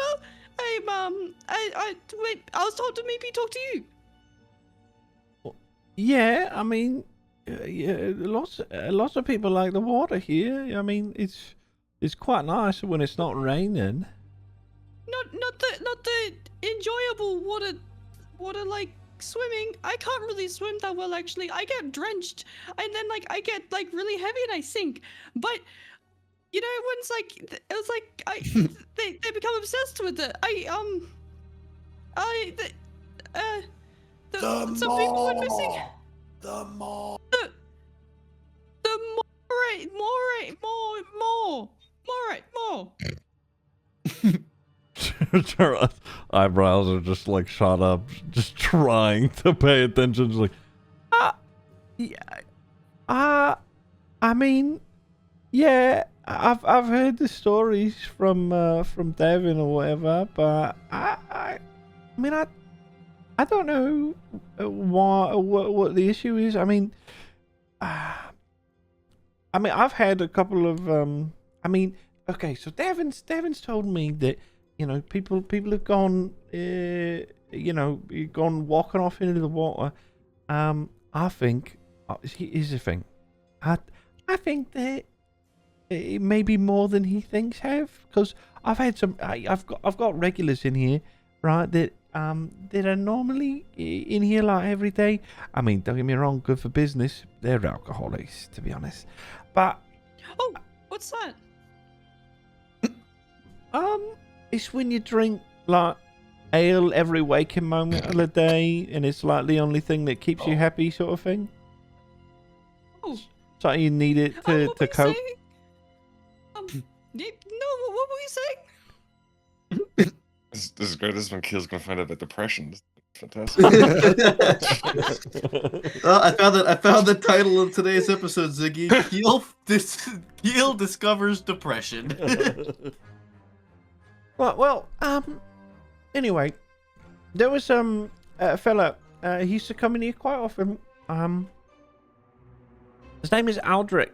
Aldrich. He's supposedly, I think what he's doing is, I think he may be convincing people that to go down to the water. I don't know. He's a strange fella. I think he's convincing a few of my regulars to go down there, and I don't know. All I know is that he's been hosting meetings at odd hours near there's a tidal shed on the on one of the eastern docks. He's Aldrich. He used to be a perfectly reasonable merchant fella before he lost his wife to the mall. It's about 8 months ago or something. I don't know. When that happened, it felt like he became somebody different, something else. I mean, not literally, but it feels like it anyway. You know, his wife dying, it seemed to change his way of thinking. I think he's got something to do with it. What? Does he come in? Is he come in, or where does he live? Should we go and say hi? Where can I meet him? I mean, yeah, he lives in town, but I don't know if I'm comfortable with telling you exactly where he lives, to be honest. Keel's gonna hand over another gold coin. Here. Give me persuasion. Ask a question. Is the table close enough to hear what she's saying, or is she like talking low? I will let. Obviously, we're not over there with her, so. I will let. Well, I'll let Keel. How is your volume? To I would say that she's talking like at a normal volume. You guys, you're close enough. Could I insight check her then? Sure. Well? Yeah. That was perception, Keel. Not persuasion, Oh my but god, that's I'm so okay. Look, my glasses are on. Hang on, wait. Persuasion, This is fuck. my- I was this like, is my that's odd, it's a insight. +2. Fuck, Ah. There we never go, mind. that's fine. I'm not paying Oh. attention. I'm not paying attention. I'm looking at the fire. That's what I'm doing. Way too far away. Way too far away. Yeah, Okay. that's what I do. Fuck. She sort of, you set the gold coin down. She slides it over. She's all right. Well, I mean, I know he lives. It's a residential area. It's not too far from here, I think. And she sort of like looks up and beyond you, Keel.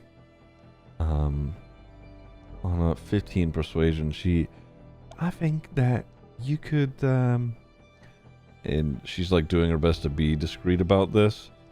She looks at you, trying to like get out of the way of someone's line of sight, like putting her face like in line with your head, and she sort of looks in a direction. There's a girl here. It's his daughter. She's here. I think that maybe you speak to her. She's been worried about her dad as well, so maybe you talk to her about it. Okay. Oh, I'll bring her an ale. Did you want an ale? There's a few here still. Honey, sweetie, I've got so much ale. I don't need to pay for it. Don't worry. I appreciate it.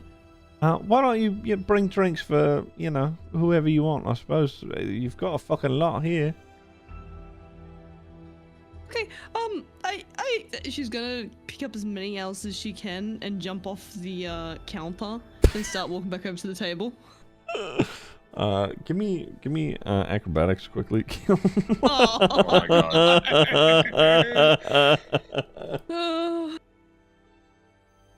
That's just normal. I'm not getting advantage though. Perfect. I was gonna say, is she drunk? Because Okay. Yeah, I would say you gather like shakily as many mugs of ale as you can. You go to hop down off the bar. Immediately, crash fall. There's ale everywhere on the ground. Yep. Surely that's fall damage as well, no? Mira. emotional damage. Yeah, Mira, she looks over the bar. She's, I'll get the mop.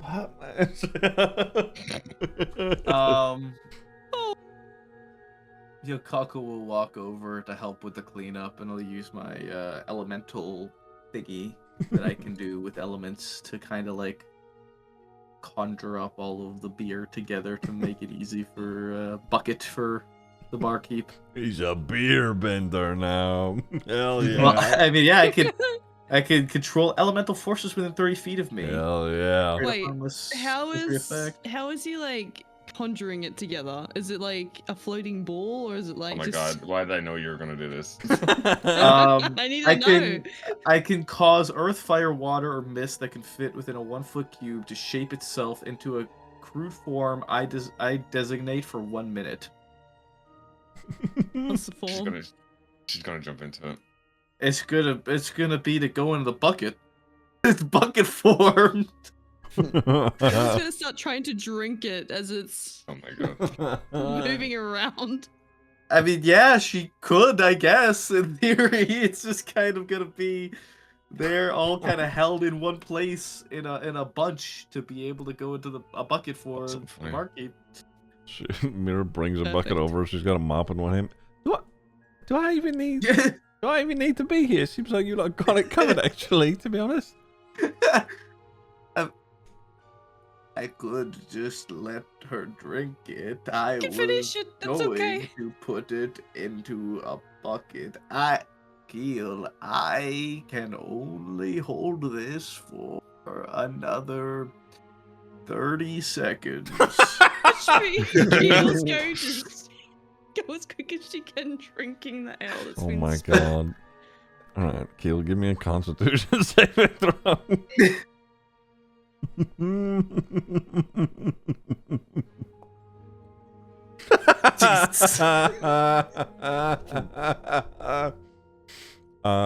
Okay, Keel, you do your best to consume as much of the alcohol as you can before eventually you have to regurgitate it onto the floor. Oh, God. All right, okay, so maybe no more there for the bed. And she's like, okay, she's mopping it up herself now. This did not create the desired effect that I intended for you, ma'am. It's all right. I'll figure it out, dear. I'll figure it out. What is your name, perchance? I'm Mira Thos. Thank you for your assistance, Mira, and for tolerating our good owl companion. It's all right. I mean, you know, she's not the first one to throw up in the bar this week. Help, she's not even the first one to throw up in the bar today, so it's all right. Listen, I deal with sailors all week, mate. It's all right. That is understandable. Yes, Keel. We need the table now. Keel's gonna grab Yo's hand and drag him back over to where everyone is. We will speak later, Mira. As still kind of slowly kind of steps away with Keel like tugging on him. Okay. They spoke to Aubrey, and Yes. Aldrich. We need to find Aldrich. Okay, why? He's crazy. Why? He's been seducing people to the water, and he lost his wife and his daughter. She's over there, and Keel's just gonna point towards. We speak to his daughter. Did Keel just scream all of Yeah, is Keel yelling? He has no notice of her volume as of right now. Oh no. Okay, if Keel were to be yelling, I'd be like, shh, I'd be shushing yeah, her, right? yeah, exactly. Okay, Try to okay. shush her. Yeah. Okay. All right. Give me a second. We get through that. Hilarious. You could see that there is there's a young woman that Keel at this point has at least pointed at. She's sitting alone, like at a corner table, and she is looking in Yel's direction. She has most certainly heard what you've been saying. That's all you, Aubrey. And then they have meetings. They say he does meetings. Aldrich does meetings. We gotta go to a meeting. Okay. Her dad is Aldrich. Why do we want to talk to him? He might be involved with people going into the water. His wife died. Okay. I don't know his wife. His wife died. Why? Okay. Very good. Do you think his daughter, should we be careful with his daughter? Because they could be involved. Yeah. That is ale. Take the ale. I got ale, and that's on the bar still. Good idea, Keel. And I'll take I 2 got mugs of ale, and I'll use my divine thingy mabobby to give me +5 persuasion. Mm-hmm. And I'll walk over next to this lady. Mm-hmm. Is she pretty? The woman you see, walking up to her, she is like ginger orange hair, green eyes. She's wearing like a light blue bandana, like a blue-green tunic. She's got like a blue gemstone around her neck. She's got like a small candle lantern that's sitting in front of her. This is what she looks like. Oh, very pretty. And I'll put a mug of ale down in front of her, and I'll say, I'm sorry, I bought you a drink. I hope you don't mind. Do you mind if I join you? Yeah, that's fine. Is there a problem? She like looks over to the other table. Yes, I do have a problem. I'm afraid I've been sitting over there at the other end of the bar. Too afraid to talk to you for your beauty. Jesus Christ. Jesus fucking And I've just Christ, now man. worked up the courage to walk up here and ask you, what is your name? I'm Sela. Beautiful name. A beautiful name. Sela. And yours? My name is Aubrey. A pleasure. Oh, good to meet you. Are those your friends? My friends, yes, but don't worry about them. What I'm worried about right now is you and me. She like cocks a brow. So, I'm just traveling through here. I don't come by very often. When I do come by, I must be honest, I'm usually stricken with how rough everyone is around here. And then there you are, sitting in the middle of this tavern amongst these people. Look at you. You're beautiful. What are you doing here? Well, I live here. Ah, by the sea. Well, I suppose it does have some charm to it. Tell me, if you live here, you must have heard these terrible, terrible stories I've been hearing at the tavern all day of these people wandering into the ocean. I mean, I haven't heard too much, but I mean, I have heard that it's happened. Yeah. Oh, I must confess, morbid though it is, I find that I have a certain fascination with it. Do you have any idea why they're doing this? Give me a persuasion, Aubrey. +5.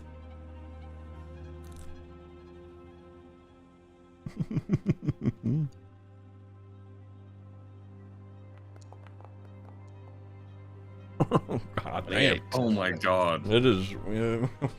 She sort of like It's tucks. that charm, baby. She like tucks a little bit of her hair behind her ear. She's. Well, I mean, I don't really know what the problem is with like people like going into like walking into the water, but I mean, okay, so I do my dad has been acting kind of weird. Honestly, he's been kind of screwed up since like for like the better part of a year now. And okay. All right. So, well, my dad, he was a merchant here in town. He used to like, sell and trade like odd bits and like baubles, that like sailors would bring in. And yeah, he was a competent guy. And honestly, in the nicest way, I love my dad, but he's kind of unremarkable. But, he really, really loves my mom. And he set and she sort of like leans her head forward a bit. He set a very high standard for me growing up for any guys that I had ever considered dating. Anyway, my mom, she worked on a fishing boat. She was always a little tougher than my dad was. 8 months ago, while she was out on the strait, there was a nasty storm that blew through out of nowhere, kind of like the one outside. And from what we can guess, it threw them off course. They ended up in the outer current of the Maw. My dad, he really didn't handle this well. I mean, honestly, neither did I. But, you know, I've been trying to move beyond that. He started spending time with with a group of other folks who had also lost loved ones to the storm. At first I thought this was a really good thing because it seemed like it was like, you know, mutual support, you know, like healing, and then the meetings moved from people's homes down to the title shed, and my dad, and this is why, I mean, the question you asked, this is why I think that it might be, there's something going on. My dad started talking about the whirlpool, the maw, like it was a person that you could reason with. What? And So strange. She takes a moment and like closes her eyes. Like takes a quick sharp breath before she continues. Yeah. He told me that Dana, my mom, that she wasn't gone. And that even though the maw had taken her, it could be appealed to, and that it was just holding her, waiting for him. I don't know what that's supposed to mean, but if what I overheard is right, I'm really worried that he's like on the brink of doing something that he can't take back. Did he say where he picked up this idea? She was waiting for him. She shakes her head.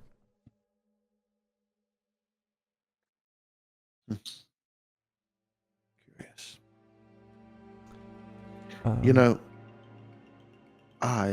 were you going to say something? No, please continue. You know, I approached you because, well, like I said, this is a dingy bar and you are a beautiful woman. But my friends over there, we specialize in solving problems. I suppose I could put my personal desires aside to assist you with your issue. If you should like the help of our friends, perhaps we can make sure that this storm does not claim anyone else. I just don't want to lose my dad too, you know? Well then, allow me to put on a professional face and stop flirting with you, madam. For Hell Yeah is here to help you. But you can call me after we're done with the case if you like. By call, I mean like go out into the yard and go, Aubrey. She's, well, I mean, yeah, well, thank you. That's sweet. And she sort of like waves at the rest of you at the table. So this week he's like stopped sleeping, stopped eating properly. He's like, he mumbles to himself a lot. He keeps saying the word convergence. He never, he's not really explaining anything to me anymore. But from what I could tell, it seems like he's preparing for something.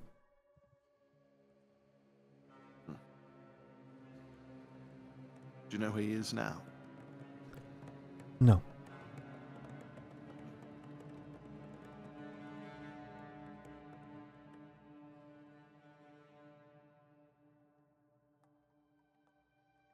Convergence.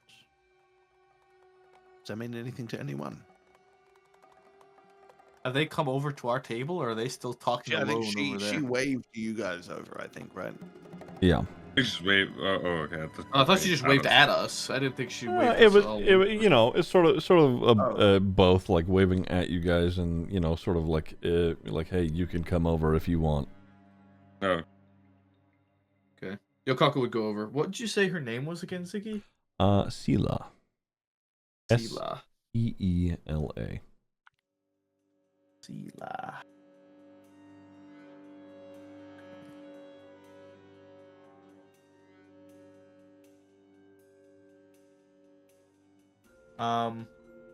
You repeat the question, or what was like mentioned that means anything to us? Was it the convergent stuff, or? He's Uh, been muttering yeah. convergence, and she said he's been like not sleeping and eating as much, and it seems like he's preparing for something. I mean, Ziggy, does any conversation about a convergence mean anything to Qonqo? Is that familiar? Or me? Have I heard of that? presently, no. I'm a learned man. No. Presently, no. Interesting. I know nothing about these phrases. I am unsure as to what this could be leading to. But I do believe that Aldrich may be getting influenced from something in the depth. Or Live with your father. She nods. Do you expect him home tonight? Yeah, it's not usually till late, though. Well, I for one would be glad to keep you company, professionally, of course. If you wouldn't mind us paying him a visit a little later. Yeah, I mean, if you want to stop by at some point, like, you know, you're free to. Wonderful. In the meantime, if we must wait, why don't you join me and my party for drinks? I mean, yeah, why not? I mean, I saw. She looks over at Keel. You guys have plenty. We have plenty. Please come and join us. we would have more had Keel not dropped a bunch and then panicked to try and drink them all. Good one, Keel. We He was just- all saw that, by the way.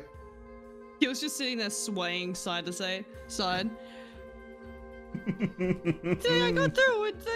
There's more up at the bar if you want some. Keel, you haven't been drinking my special ales, have you? No. It's not as good, is it? You didn't buy me ale, then I had to get my own.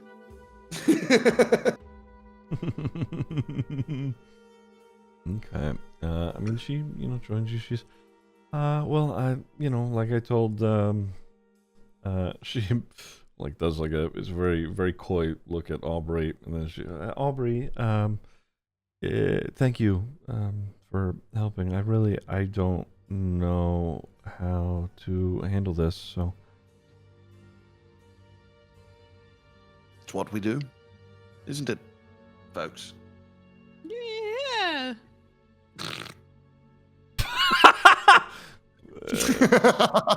There is not a look of confidence on her face. what time of day is it? It What it is. says there. Yeah, it's like 10 in the morning. Or no, it's like I would say at this point, like we'll say like 11 to 12.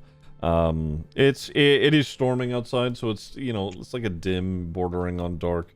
The sun is out, but it's, you know, being blotted out by the storm clouds. She mentioned like meetings, like it was more than just her dad, right? It was like multiple people. Correct. I guess while they're talking, I'll, if I can, Steve will get up and just, I guess I take a step outside the tavern and just like observe what's going on outside. If there's any like suspicious movement or like people like a few people going like in one direction over like maybe like 20 minutes or something like that. Okay. Yeah. Give me perception.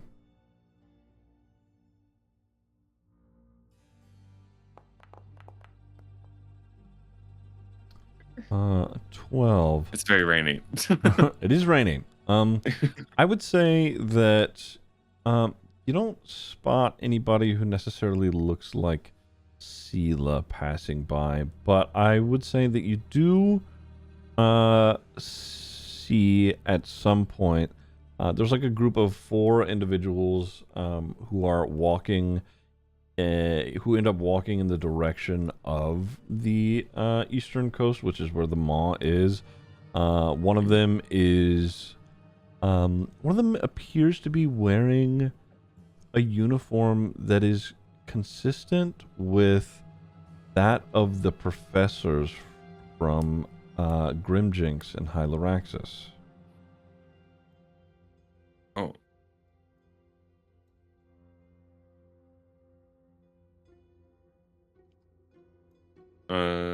I'll come back in, but I won't just say it just yet. I'll just come back in and see what they're talking about. I'd say at this point she's sort of just like, hanging out with you guys, having a couple of drinks here and there, unless you have more questions. I'm just flirting with her.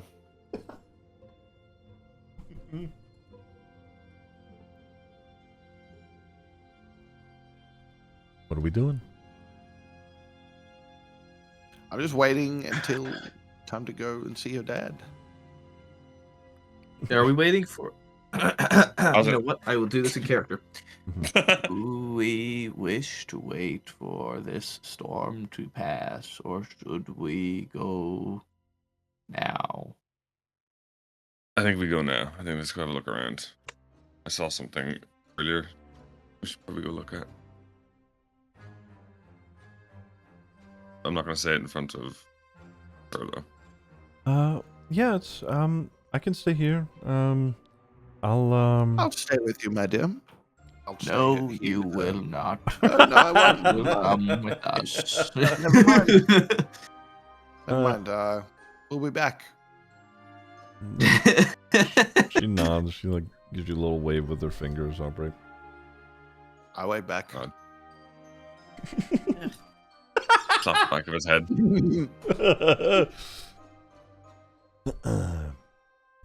Do we really think it's a good idea to go and deal with something possibly nefarious in this weather? Is anything we do a good idea? It's nothing we have to deal with, but when I was Do outside... you really want to ask me that question, Aubrey? My point exactly. Give it a rest. I was out here earlier. I saw 4 people going down towards the... One of them was wearing like a uniform, like a Grimjinx professor's uniform. What? Yeah. That is odd. We all don't have to go. I mean, I can go and try and not be seen and go and have a look. But I just didn't want to say it when I was scared. You are the one that should be staying here, Keel. We should stick together. Yes. I'm not as sneaky. It might be best to send the sneakiest of us on this reconnaissance mission. I mean, we can all go down that way, and if it goes to the point where I need to do that, then I'll do that. Again, we do not necessarily need to go at this very moment if we do not believe it is necessary with the current weather. We can wait for the weather to pass.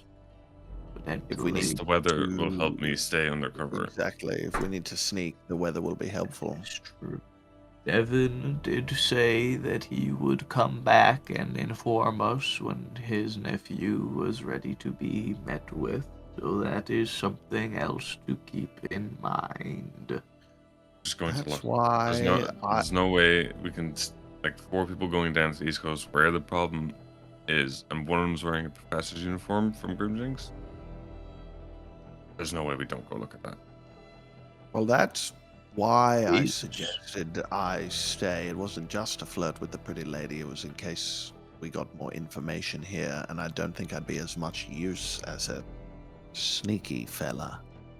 Could that be the people that Devin informed us about that were just investigating the Maw? As he did tell us that there was a group of...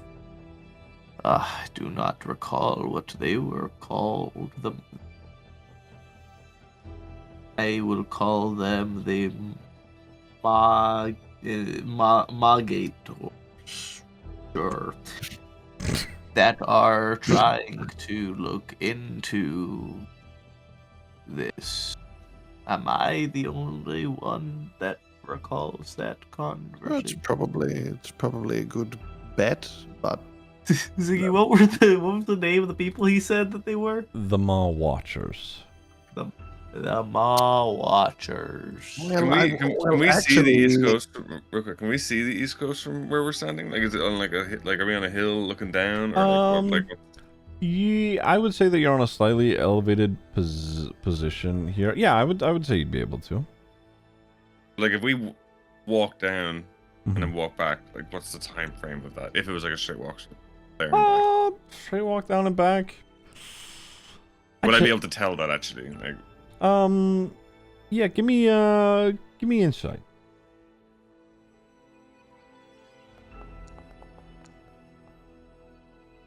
14? Seems like it'd be roughly like a 10, maybe 15-minute walk, depending. The rain's gonna make it hard, so probably bordering on 15-minute walk. Just walk. Like, nobody knows why we're here. It's just looking around. It's even just knowing where. Walk down, walk back up. yes, for sure. But to your Qonqo's point, why would a member of the College of High Lyraxis be a member of the Moor Watch, which is specific, I would assume, to this town? That doesn't make much sense. My understanding from what Devin told us was that they are a group of people investigating or monitoring the Maw Watch.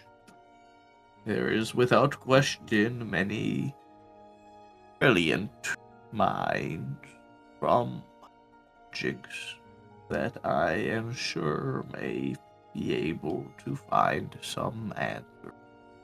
With that said, I do believe there is some questionality, that's a word, that this person would be here in said uniform. It is odd, to say the least. I am on board with a short walk to see out to the area and determine our next steps. All right.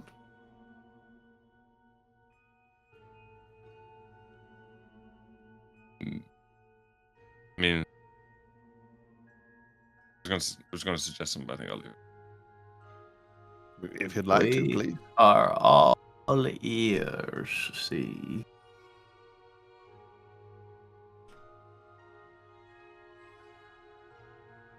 I was just gonna suggest walking, like I can walk about 10, 15 feet in front. Yes. Yes. You're a lot That less can- noticeable. Yeah, I think that would be a good idea. Is there any other, like, is there a lot of, I know it's raining, is there many more people out in the town, or is it, like, very quiet? There are quite a few people who are doing their best to, like, move between, like, buildings if anybody does actually come outside.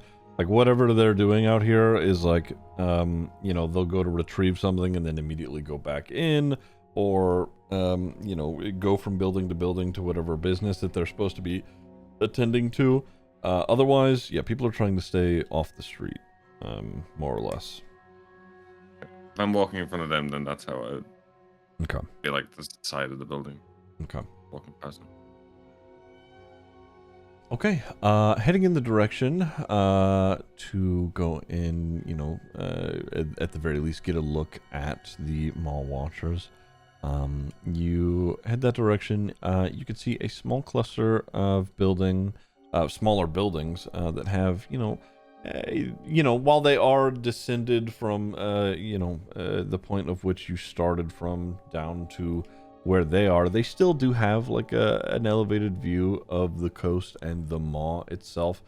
They are on like the headland part, sort of just like where the land meets the shore.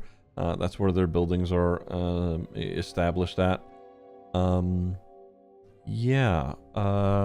ahead, and as we're heading down in this direction, see, since you're up front here first, give me perception.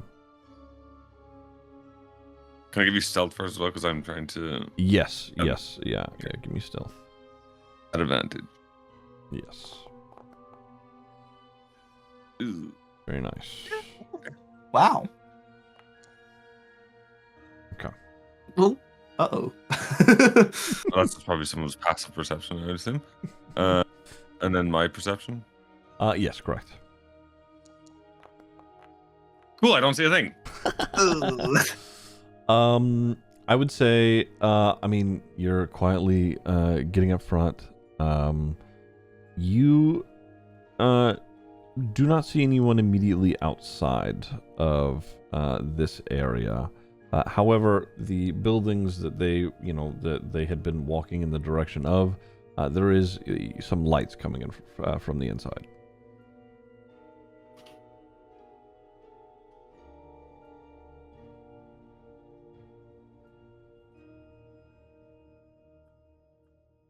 Windows and stuff like that. Mm-hmm. Windows. There's one main door. Several windows. Bit like, I'm just going off the picture that I'm looking at. A house like that with the windows would be kind of cropping from the I would roof, say, or is it smaller? I would say it's smaller, more akin to like this one story here. Less big doors, more square doored. But yeah, it's got windows akin to this one here.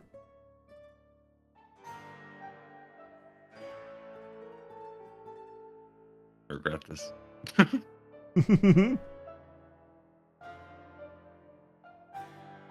That's the only. Is it the only one with lights on? Currently. I see. Yeah. Currently.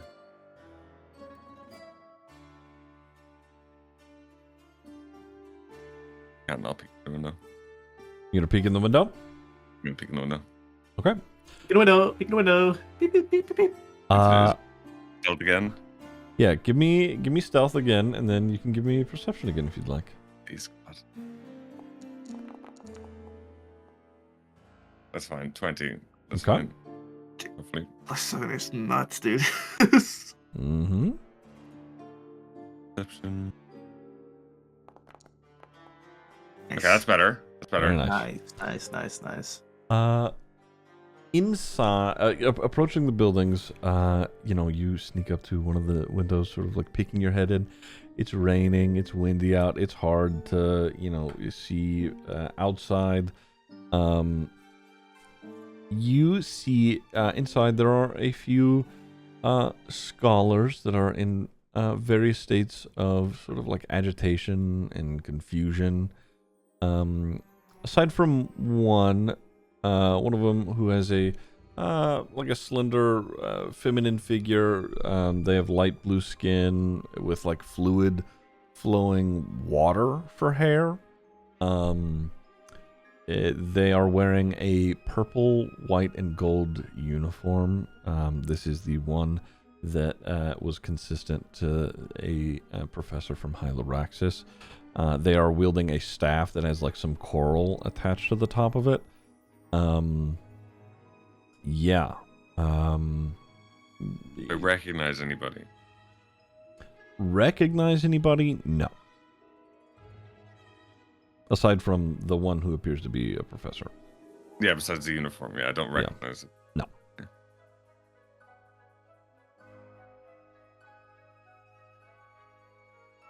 Okay.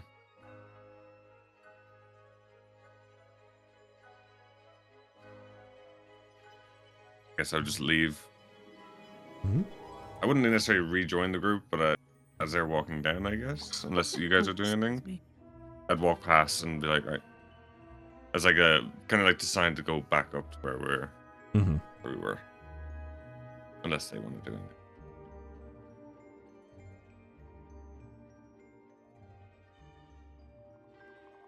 Following you, big man. Yep. To the back up to the top. Like I said, before we go in, I would relay that what I Mhm. saw to them as like we're about to go in, and yeah, then go inside. Okay. And you're saying back to the tavern? Yeah, or where, like, yeah, wherever we're go back to, I guess. Was the plan, right? Up to you Hmm? guys. Oh no, yeah, that was the plan, right? Yep. We'll go back there. Yeah. Okay. Back to the tavern.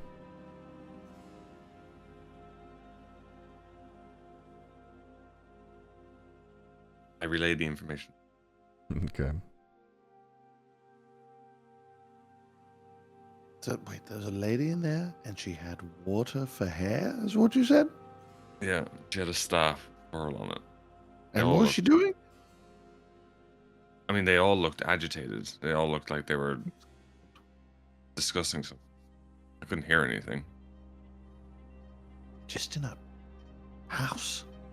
Yeah. It was the only one with lights on. Did you see anybody else? Recognizable? Like, No. Hmm. Just didn't even recognize the professor. The fact that, I mean, she's wearing those robes. interesting. Anyone ever could- heard of a woman with water hair? I have Yo. Ziggy. Would I know? I feel like I may know.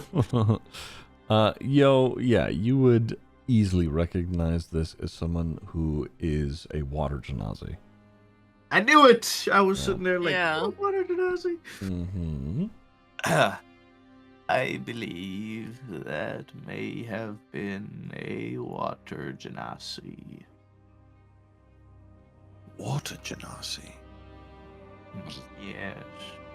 I mean, the Maw Watchers are literally just a bunch of people studying the Maw, right? Yeah, but they looked agitated. Oh, yes. They weren't. It didn't look like a regular meeting. They did not look comfortable in there.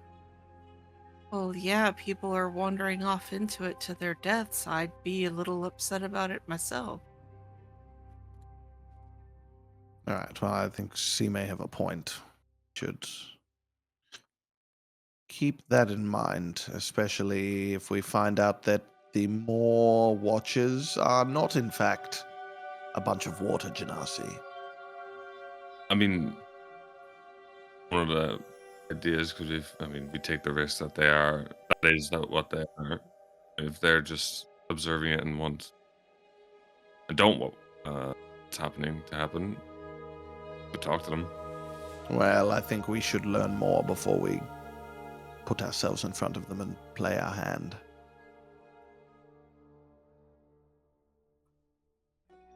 I would agree if we hadn't just talked to the guy's daughter. That Well, we can talk to her.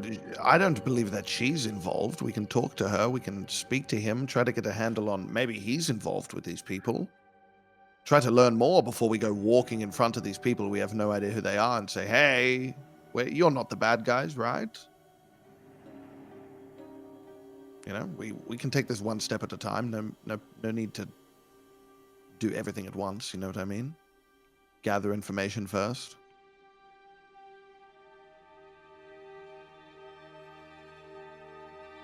It's my thoughts, anyway. Any option. but which one do we follow? I say we talk to her father, see what we can work out. He's clearly, at least according to her, going through something, changing in some sort of way. I don't imagine he'll be forthcoming, but we may be able to get some sort of an understanding of what's going on just by talking to him.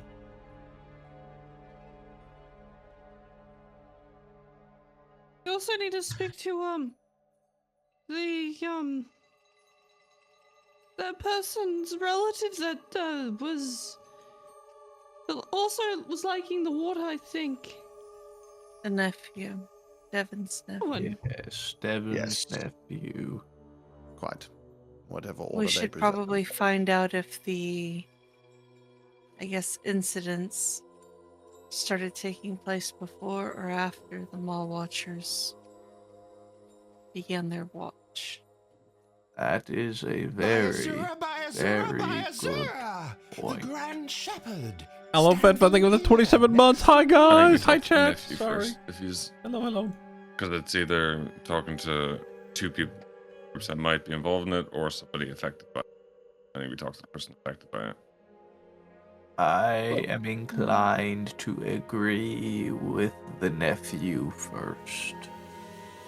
Although it is possible that the nephew may not be able to even so much as speak to us. Yeah, We can at least find out that much from Devin. if he's charmed in some sort of way, at least we can figure out what it is. Try to.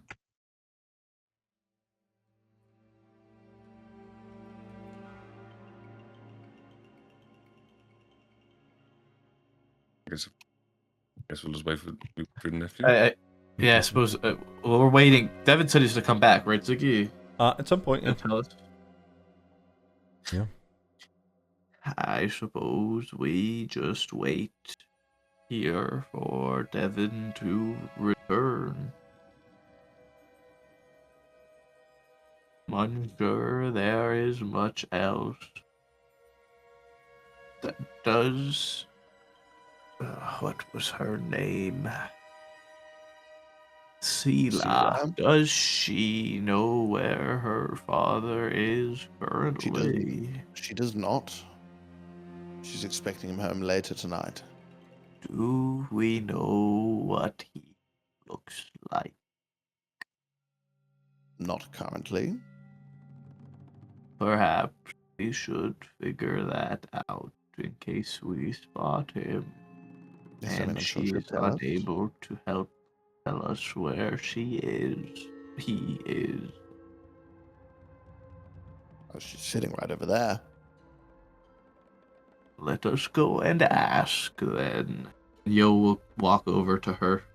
Okay. I'd say she, is still just reading through a book. Everything is broke right now. Give me a second. Oh, there we go. Well, I have to refresh the page really quick.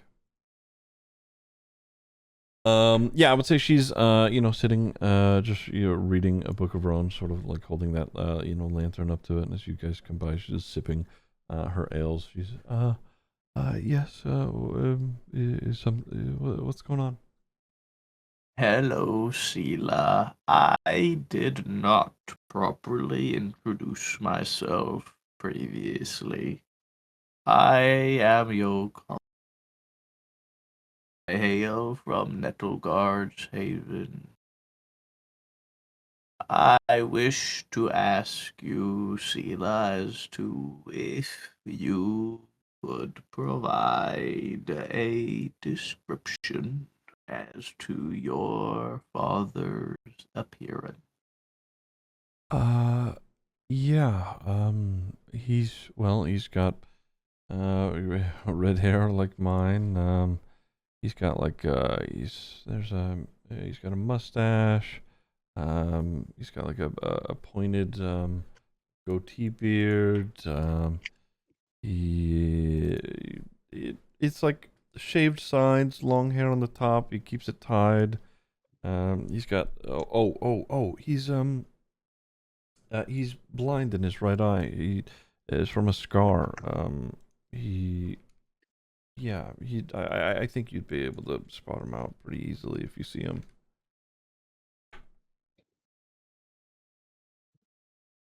I'm having to relaunch the game. There we go. Thank you very much for this well-detailed image of of his course. appearance.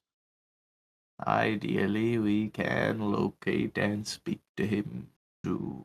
In the case that we have a hard time locating him, I desired to be sure that we knew what he looked like in case we needed to find him. Carl, please. She nods. She's, well, yeah, of course. Okay, well, I mean, if you see him, just, I don't know, let me know if he's okay. That can be done. Have you spoken to anybody else? As of yet, we are awaiting Devon's return. Have a few individuals that we intend on speaking to. If you have any others that could perhaps assist that we should speak to, please do let us know. I mean, the only other people I would think, aside from like my dad, would be the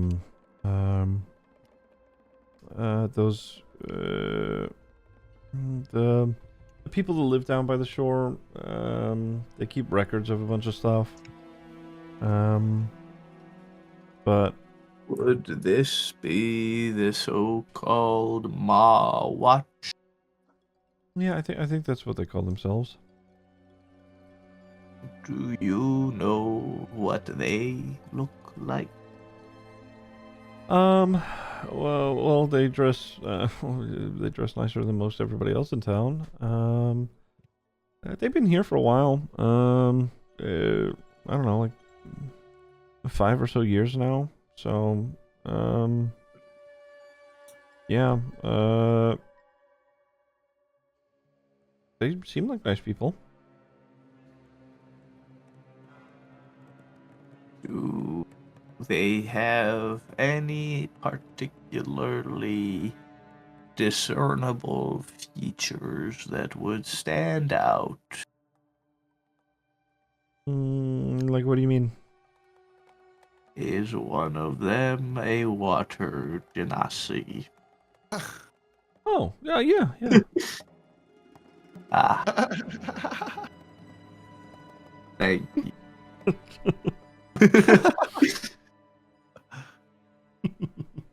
And I suppose another dons a robe from Grim Jinx. I'm pretty sure the water, that's, what was their name? Hold on. You know, the water genasi, they're the one in the uniform. Yeah. That's a Lindra. I must have made a mistake. You said her name was, or their name was Elindra. Mm-hmm.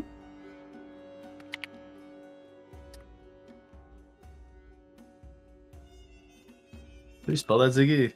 I will put it in the chat. There we go. There we go. Thank you.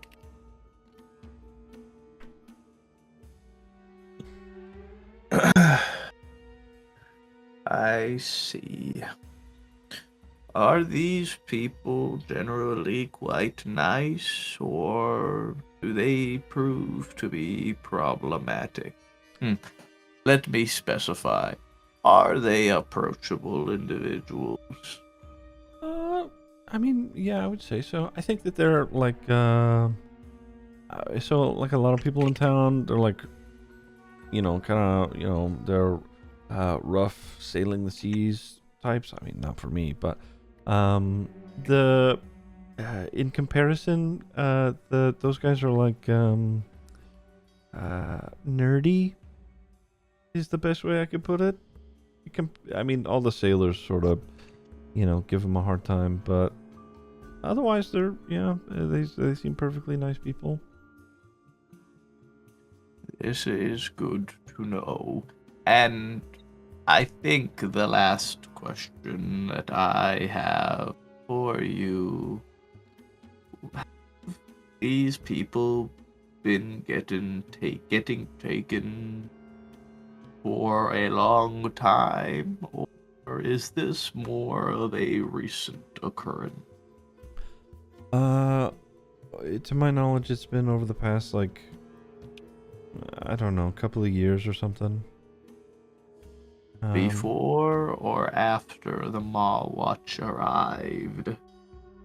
Well,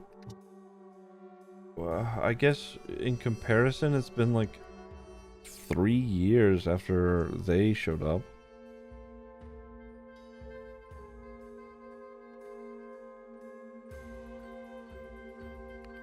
You think that they're involved?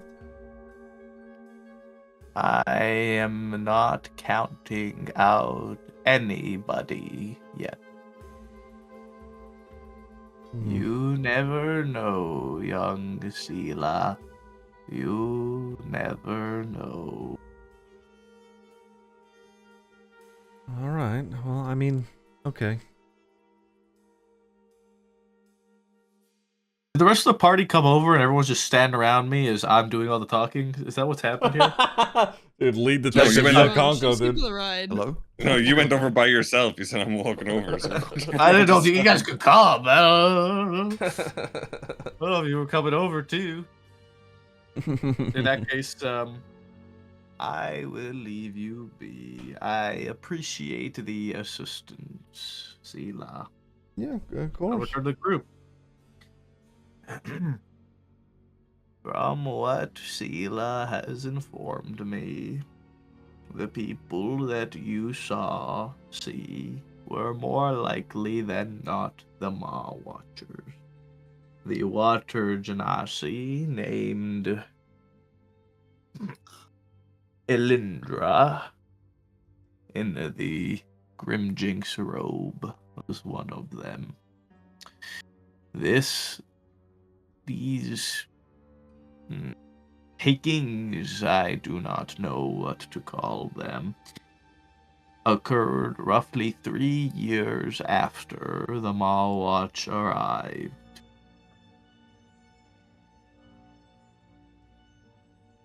As for what Aldrich looks like, he has red hair and a mustache with a pointed goatee, pointed goatee beard, my mistake. His hair is shaved on the sides, and then the top is long and tied up, and he is blind in his right eye with a scar.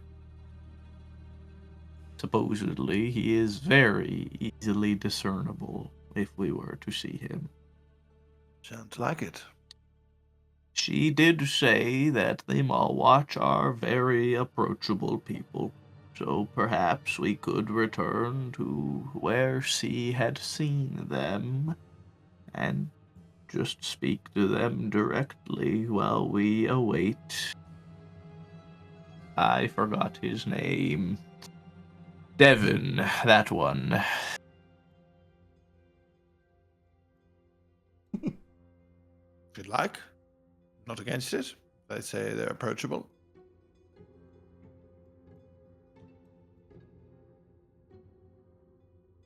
Yes. Yes. Yes. Yes. Yes. Jesus Christ. I still think waiting for the nephew is the best thing to do, and then going from there. Oh, we don't know how long we're gonna wait.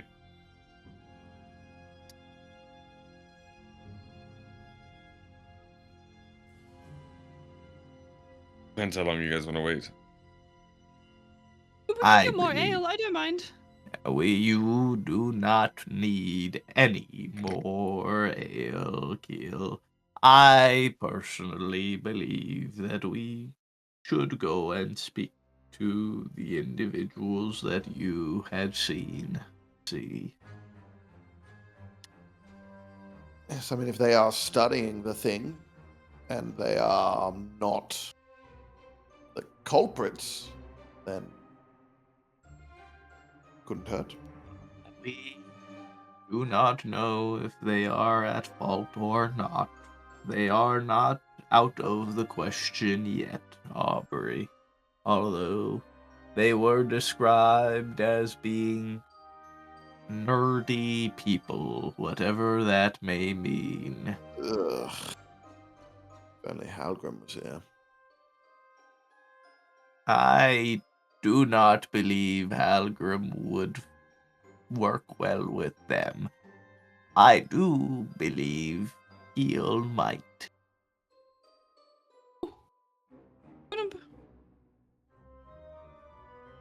I believe these individuals may be right up your alley, Keel. Should I just go in there and say, hi, I'm Keel. I can build things. We can introduce ourselves normally, and then we will go from there. But perhaps you may have more use here than you believe you might, Keel. So be prepared to converse. I'm going to then use my elemental attunement and splash some water in her face from the floor. It would be beneficial if you were a little more sober. I have to do that.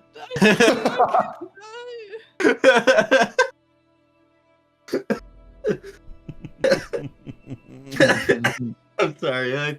I thought of it now. I was like, it could be funny. Gonna get up and stand by the door and wait for everyone pouting. Sorry, Keel. Let us go. Unless you all think otherwise. I think this is a good idea personally.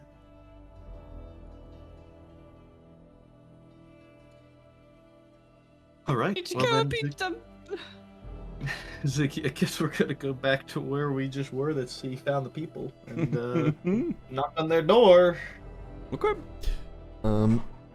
Another 15 or so minute walk back down to the headlands. God, they're gonna be gone, dude. Fuck.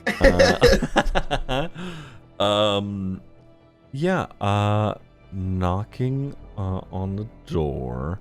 If you were just, approaching in that way. Let me change this quickly. Okay. Knocking on the door. That very same water genasi. They open the door. Like I said, very, very slim figure holding the staff. And they open as, hello there. New faces. We don't get these very often here. How can I help you? Greetings. I am Qonqo. These are some of my compatriots. If they choose to introduce themselves, then I will not stop them. You could see there's like a moment on their face where they're trying to figure out, like, if they... There's like a moment where they're trying to remember something. And there's a pause and they... I want to say that I have heard that name before.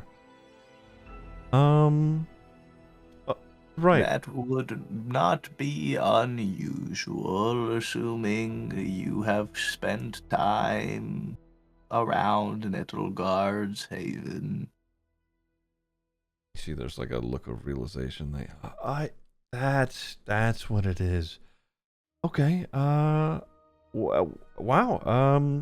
What brings you here? You can see they are most certainly. The wind is difficult for everybody, but they are most certainly not bothered by the rain at all. I'm cold. May we come inside to converse further, as the weather is currently treacherous, especially for some of my friends. As he kind of points to Keel. Keel's eyes is just bulging because of the feathers being wet. They step aside now. Sure, please come in. What are you guys looking for? I believe you to be Elendra, is that correct? You would be right. As you are part of the Ma Watch, as we have heard since our arrival here in Belcoast. You're 2 for 2, yo. That is wonderful to hear. We are intrigued in the ongoings around the Ma of late and have spoken with some of the people in town and wish to speak with you and see if perhaps we could discuss what you have discovered with this Ma and its current phenomena. All right. Yeah, I mean, it's been giving us some trouble. Well, not us necessarily, but it's been giving the people of the coast here some trouble. I mean, we have records and equipment that we've been using to track some things coming from the water itself. Is there anything that you're looking for in particular? I only ask so I can maybe narrow it down for you. Yo's gonna look back at the party before he answers, sort of like inquiring of, should I say everything, or are we being careful with this person? Like, looking for sort of a nod of approval from essentially anyone in the party. Oh. God, we've lost Delphine and Halgrim, our two key sort of discerning people as to whether or not we speak or not. Okay. If anybody else would like to speak, by the way, feel free to do so. He says to the party. It would say insight check on them just to see if they're being, like, if they want to give the information. Like, if, is it like a sussing us out, or is it actually wanting to provide info? Or is that, I don't know if that's enough to insight check. Yeah, no, absolutely. Give me insight.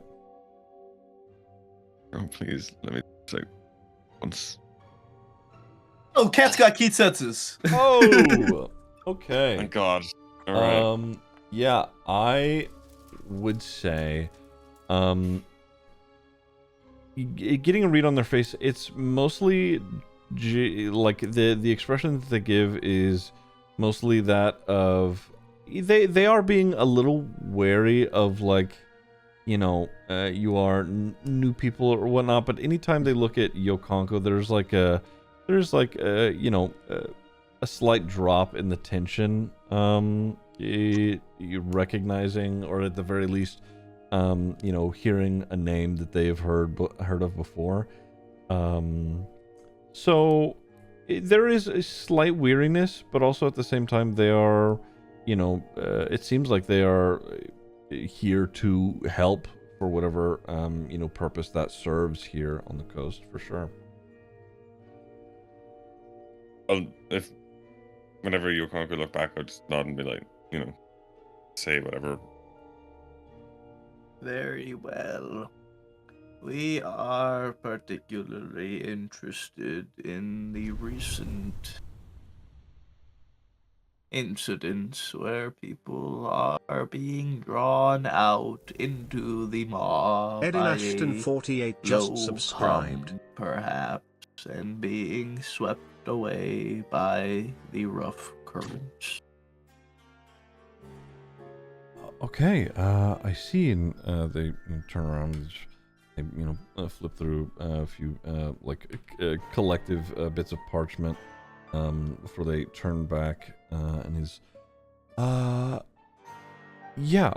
we have been tracking this low frequency emanating from the maw for about 3 months. Well, at least that's when it started popping up on our records.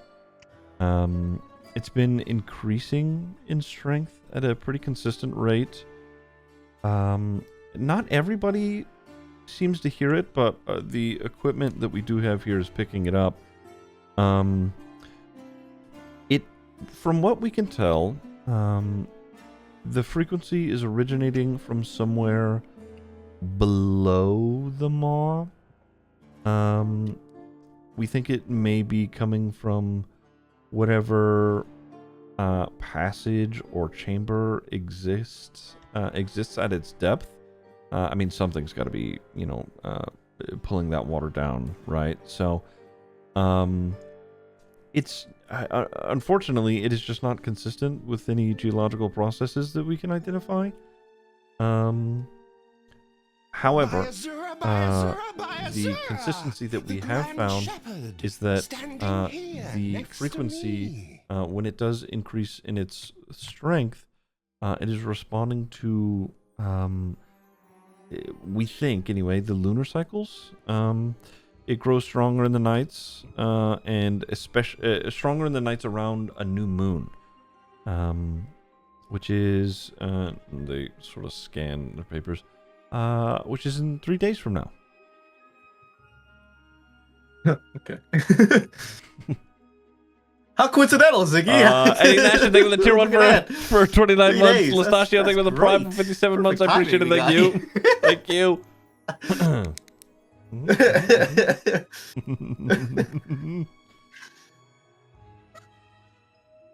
Alright, guys, we gotta start tracking our lunar cycles.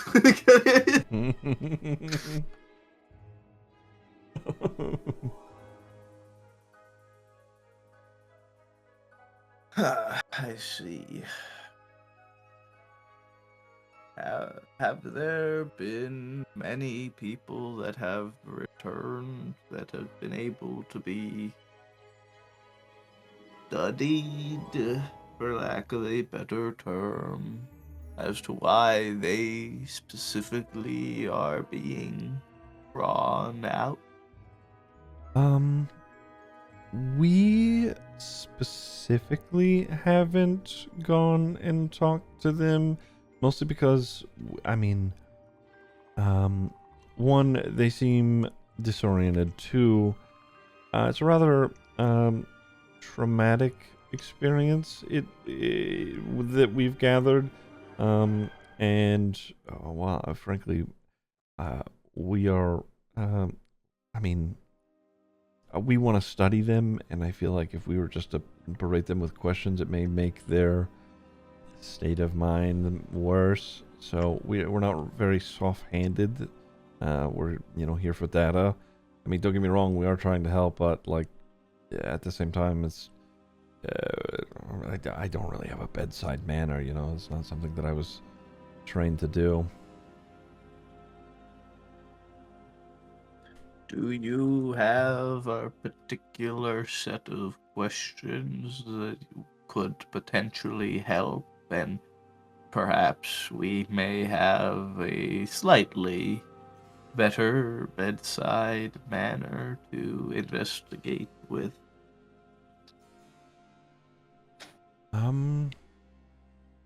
I would ask about the sound.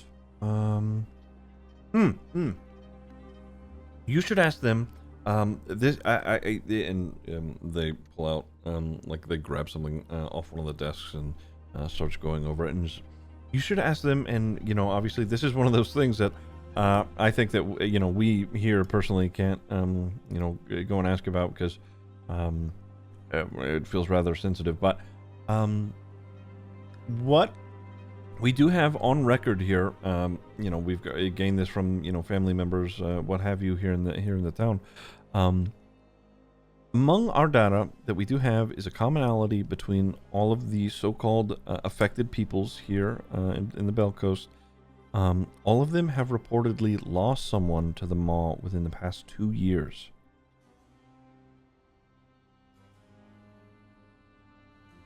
That is peculiar indeed. My theory is, I think at this point, I feel that it's fairly obvious, but I do not believe that the frequency is natural. I think that there is something in or below the Maw itself that is producing whatever the signal is deliberately. I have no framework for what that something might be, and I don't know if I'm exactly comfortable speculating beyond the data that I do have, but I think that there is something feeding both physically and psychologically. Especially when it comes to the lunar cycle.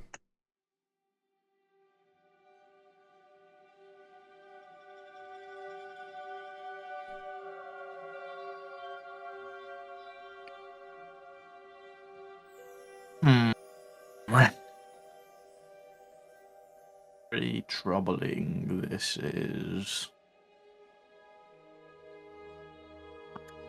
What could cause people to be drawn into a deadly whirlpool, and yet all of them have previously lost a loved one to that very same whirlpool? Surely just the promise of seeing that loved one again. It's the only thing that can make me do it. It is a good point, but how could that draw be so strong to bring someone to their own demise? Well, there are magics out there. There's a lot of ways to fool a person. If you were convinced utterly and totally that someone you loved more than anything was there, wouldn't you do anything to get there? Indeed. I question if it is a creature or a person with ill intent. Bit of both, perhaps. It could be. How long has the Maw been here for?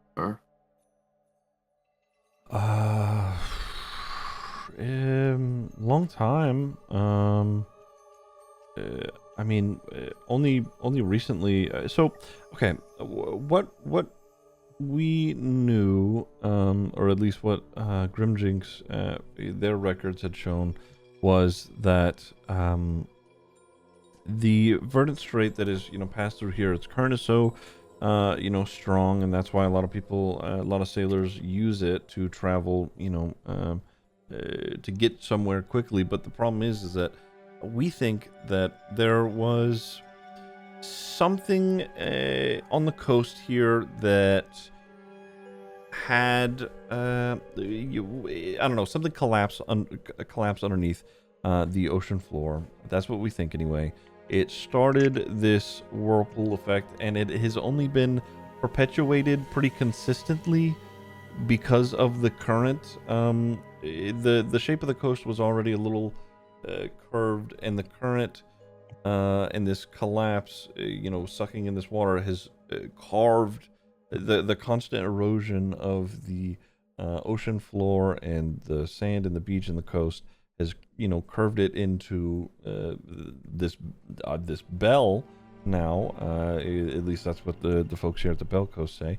And since it is constantly being fed by the Strait, it has been here for I don't know, the better part of 300-400 years, maybe longer. Yeah.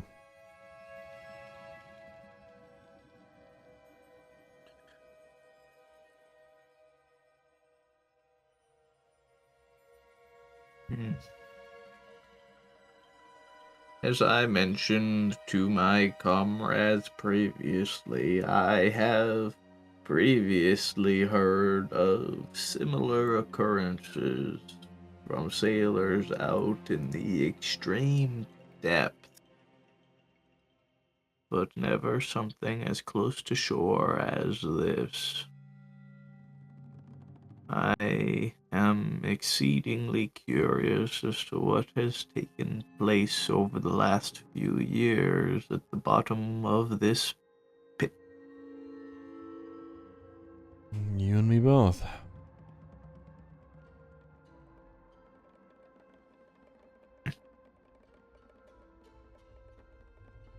I am unsure of further questions I have for you currently, Elindra. Do the rest of you have any questions for them? Think so. Not until we learn a little more. I see. Perhaps we will keep in touch and together come to the bottom of this whirlpool. Okay, well, I don't know if I'd use that phrase exactly, but sure, yeah. I felt as though it was fitting with the current circumstances. Alright, well, yeah. Not even a giggle from Ed. Okay, I tried. Alright, well, yeah, if you find out anything, please come let us know. Thank you for your assistance, Cylindra. Yep. Do like a small bow for letting you back out. Now we must speak with Devin's nephew. See if they're back. 15-minute walk back, Ziggy. It's been a fucking 45 minutes. Okay. After departing from the Mall Watchers, heading back towards the tavern, Davin finds you on the street. As you're walking up towards it, and he's, hey, you lot ready to meet the folks? I got my nephew and I got the other two that were affected by it. If you're all set and good to go, huh? I believe we are. All right. Good. Great. Well, I'll come on in. Follow me. He's in a quiet part of town. It shouldn't be too long. You do a little bit more walking again through the rain. It's a very wet day for the party here. That's the way Yo likes it. Okay. Davin leads you to, a quiet residential area of town. Eventually, he knocks on the door of a very humble looking house, to which a very old dwarf woman answers the door. Davin, greets her kindly, and she lets you inside the house, leading you into a room where you find an equally old dwarf man, who is sitting on like a patchwork couch, eating some stew. Let me do this. Here we go. Davin steps in and, he sort of pats the man on his back. He's, this is Oscar Thrain. Oscar, these folks are here to help you. The old dwarf, he's with a stiff neck. He slowly looks up at you and like faintly smiles. He seems a bit dejected, but he still has his wits. Sitting on the couch here. All right. A pleasure to meet you all. Davin's told me you've come to talk about the incident. If you don't That mind. is indeed what we are here to do. All right. Well, a couple of weeks ago, I was pulled back from the water by my crewmates. I've been staying here ever since, which I don't really mind, given I don't feel like I can trust my own body anymore. I was on the harbour with it was after a long trip out with the boys. I was helping them take inventory. I started to hear. Well, I'll be honest. I didn't feel like I was hearing it at first. It was a feeling of the sound. It's like there was like a vibration in my chest, and then like at the back of my teeth. I didn't really pay it any mind because, I figured I'd been out at sea for a while, so I ignored it, but it kept building over the hours, and it felt like it was turning into something directional, like a pull toward the water, and it started feeling less like a sound, or rather more of a feeling, like it was it made me feel comforted, like a certainty, like a knowledge that something in the water needed me to come, and that it would be fine when I got there. I had stopped fighting it at some point, and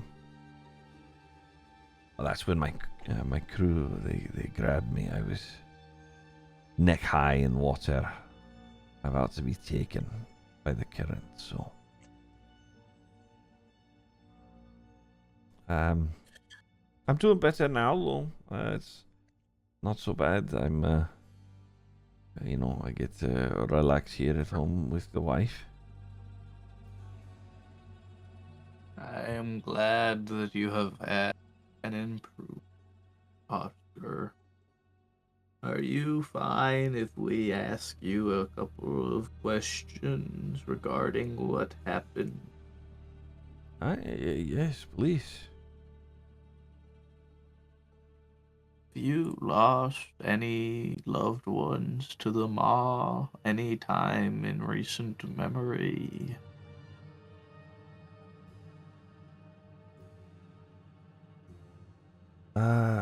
Well,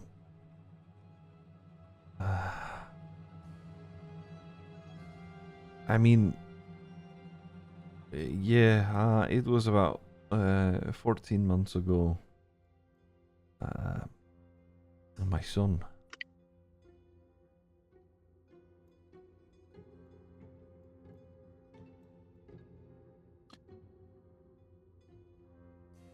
I am sorry that had happened to you, Oscar. It's, dangerous on the road, dangerous on the water.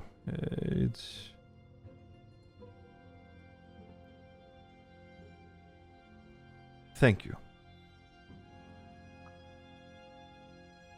I am not the most certain as to how to ask my next question, so forgive me. I will do my best to explain my question. The feeling you had while on the harbor, that sense of need and desire, did it remind you of your son? I mean, I guess in a way, it was sort of comforting like that. So I think it's hard to remember, but I think there was a faint feeling like that.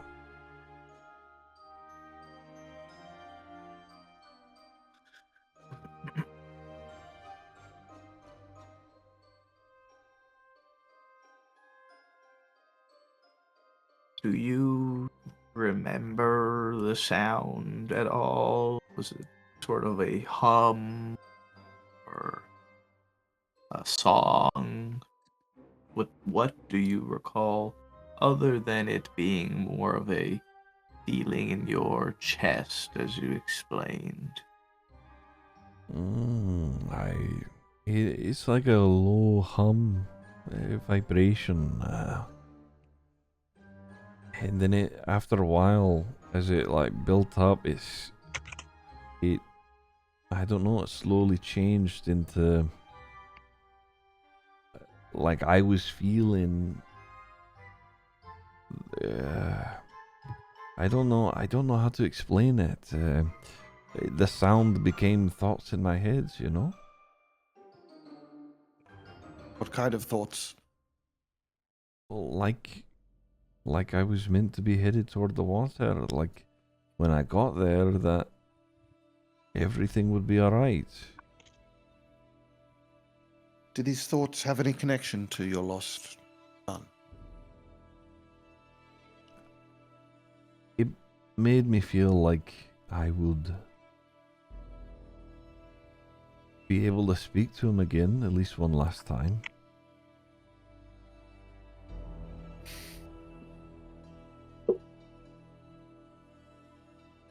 For I don't know. before There you your go. son was taken, did he lose anybody? He experienced any, even if it was the maw or not, loss that he was so grieving? Not that I can recall, really.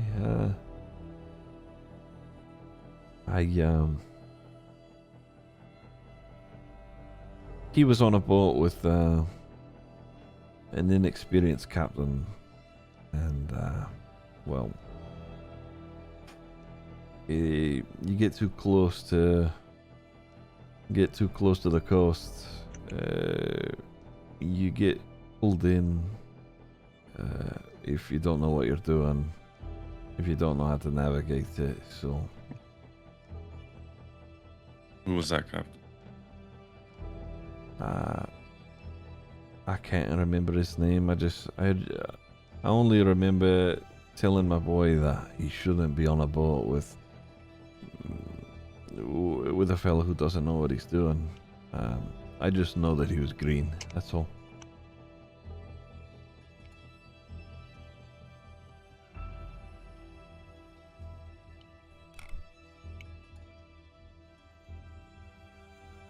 He survived. Did that captain survive that? He shakes his head.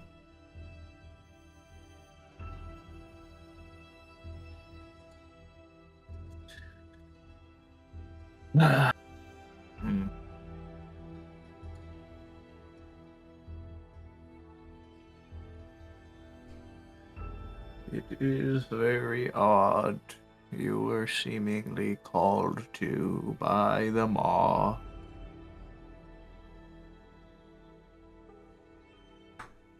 We are trying to figure out what happened and hopefully, perhaps, prevent any further loss from taking place to this occurrence. And what you've been able to tell us has been very helpful. And I am sure it has not been easy remembering many of those memories. So I greatly appreciate your help. Oscar. He nods. Right, well, I hope that, this can get figured out sooner rather than later, so.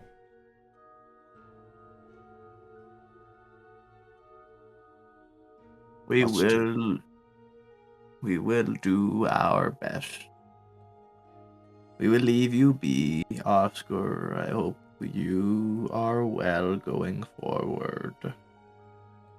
He nods.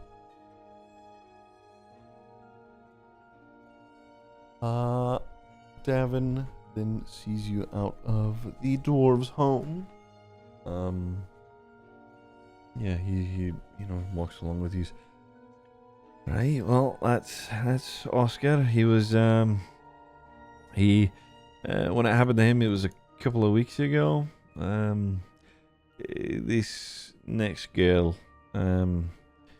she's, more recent, a bit more out of it, but, yeah, her husband's, he should be able to help us, answer questions. Yeah, just What is her name? her name's Yara Pell.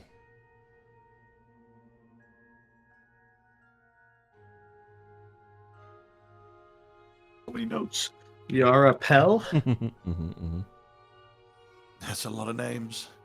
Dude, you have no idea. My NPC folder has just been snowballing, dude. There's so many yellow dots on my fucking graph now. It is. Time to subdivide them into towns. Oh, trust me, dude. Mine are all divided. It's the whole thing. Devin then leads you not far off in another part of the neighborhood where he knocks on yet another door. His house is a little nicer, but not by that much. There is a young human man with dark skin, white hair. He answers the door. Davin greets him pretty warmly and addresses him as Henry before you were all let in. You can tell the man is stressed, but doing his best to handle it. And he leads you to their bedroom, where you see an elven woman who she's got long blonde hair, like a sea green bonnet. She's staring out their bedroom window, looking, just like glancing out of the window itself. You can see it has a distant view of the ocean. And as you walk in, she doesn't even seem to realize that you're there. Davin, he speaks up. This is Yara. And he sort of looks over to Henry. What were we gonna say, yo? I was just gonna say hello. I'm just gonna do my greeting. Greetings, Yara. She does not turn. Henry, he sort of goes and he sits down next to her, and he holds on to her hand, and this seems to get her attention, and she turns to face all of you. There's a deep look of confusion on her face. Her eyes seem tired and distant, and when she looks at you, it seems like she is staring out beyond you. Hello, Yara. My name is Qonqo.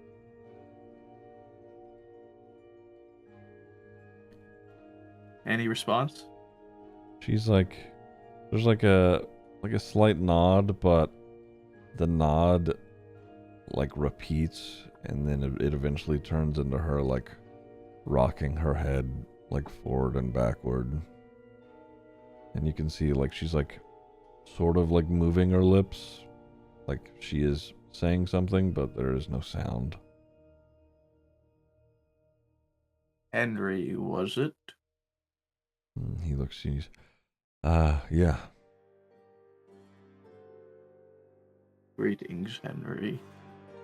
Unfortunately, I may be a bit straight to the point as we are trying to figure things out, and admittedly, I do not want to take up more of your time than we need to. Yeah, of course. I mean, Devins, he's given me he gave me a rundown. We believe we have some direction as to what we are looking for, and I am going to just ask you directly, have the both of you, or even just Yara specifically, lost a loved one to the Maw?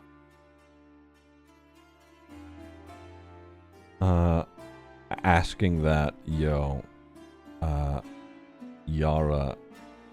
there now begins to be words.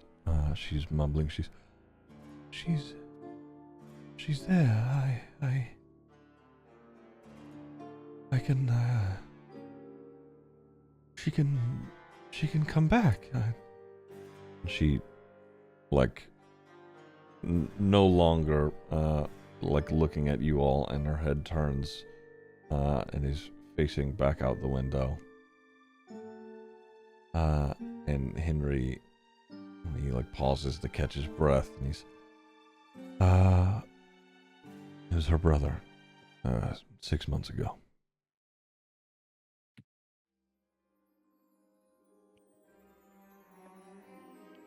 Do you recall how it happened?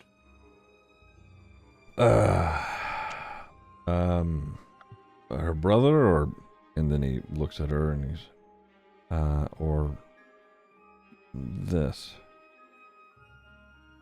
Her brother first. Unfortunately, I believe we are generally familiar as to this outcome. Yeah, it was,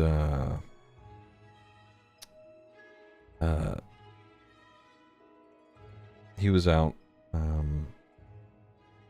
on the water. He and a few friends, got, they had one too many drinks. They got out on, it was a smaller boat, and they were out on the water most of the day. They got a little too loose, careless. Ended up in a pool that they couldn't get out of. It wasn't a big boat, not one that they could use the wind to get out of, because they were, rowing.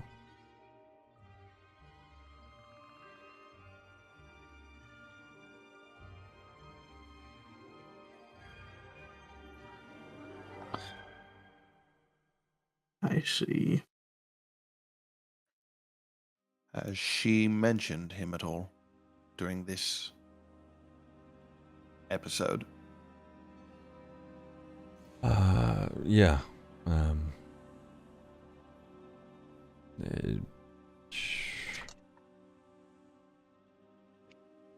She. It seems like she thinks that if she goes there, she can go and get him. But sometimes she doesn't even. So sometimes she directly refers to her brother. There are other times where it sounds like she's talking about someone else entirely. How do you mean?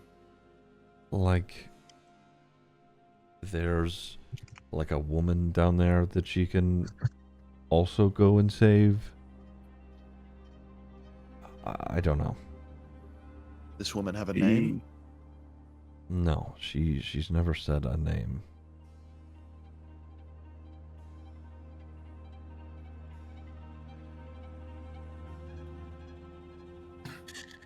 She did just mention now that she is down there.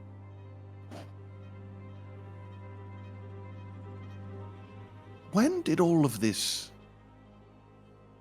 started, was there something that kicked it off?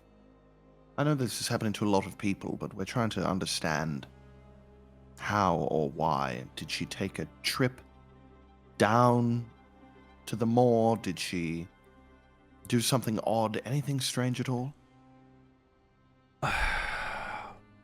Well, I mean, I can only speak on what happened to us. So, a few days ago, me and Yara, we were spending a night out at the Salt Knot. I had just gotten back from a 3-month haul, so, we thought it would be nice to celebrate. We had a few drinks, it was dark out, and we headed toward the beach for some time to ourselves. But on our walk down there, something seemed to change about her. It felt like she wasn't there anymore. I wasn't sure what was going on, so I thought maybe she just wanted to swim. And I mean, getting in the water is fine if you know what you're doing, but if you get out too far, I mean, So, when she went out there, I panicked and I swam after her. And, I mean, it took everything I had to drag her back to shore. Did she say they were walking down to the moor when that happened? Like they were swimming in the moor? Yeah. So the maw itself, the current that actually is like, would actually be strong. Like the whirlpool itself is like a 1/4 mile offshore. They were going down to the beach to have some alone time. Right. Okay. Yeah, and she just like essentially went blank and started walking into the water. Did this happen to her? Where exactly did you notice the change in her demeanor? Was it on the way down? Was it on the beach? Where did you notice something was off? It was about when we got to the beach, yeah. Okay.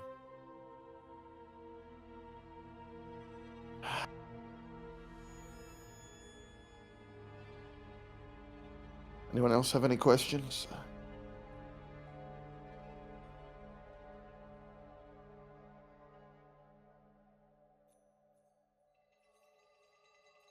Well, suppose, thank you for your time. We are looking into things, and we hope that we can work out what is going on. We can save her from whatever this fate is. Okay. He nods and he's, I appreciate it. Try not to. You guys aren't having like any notions of going for a swim, are you? Absolutely not. All right. Well, best of luck then.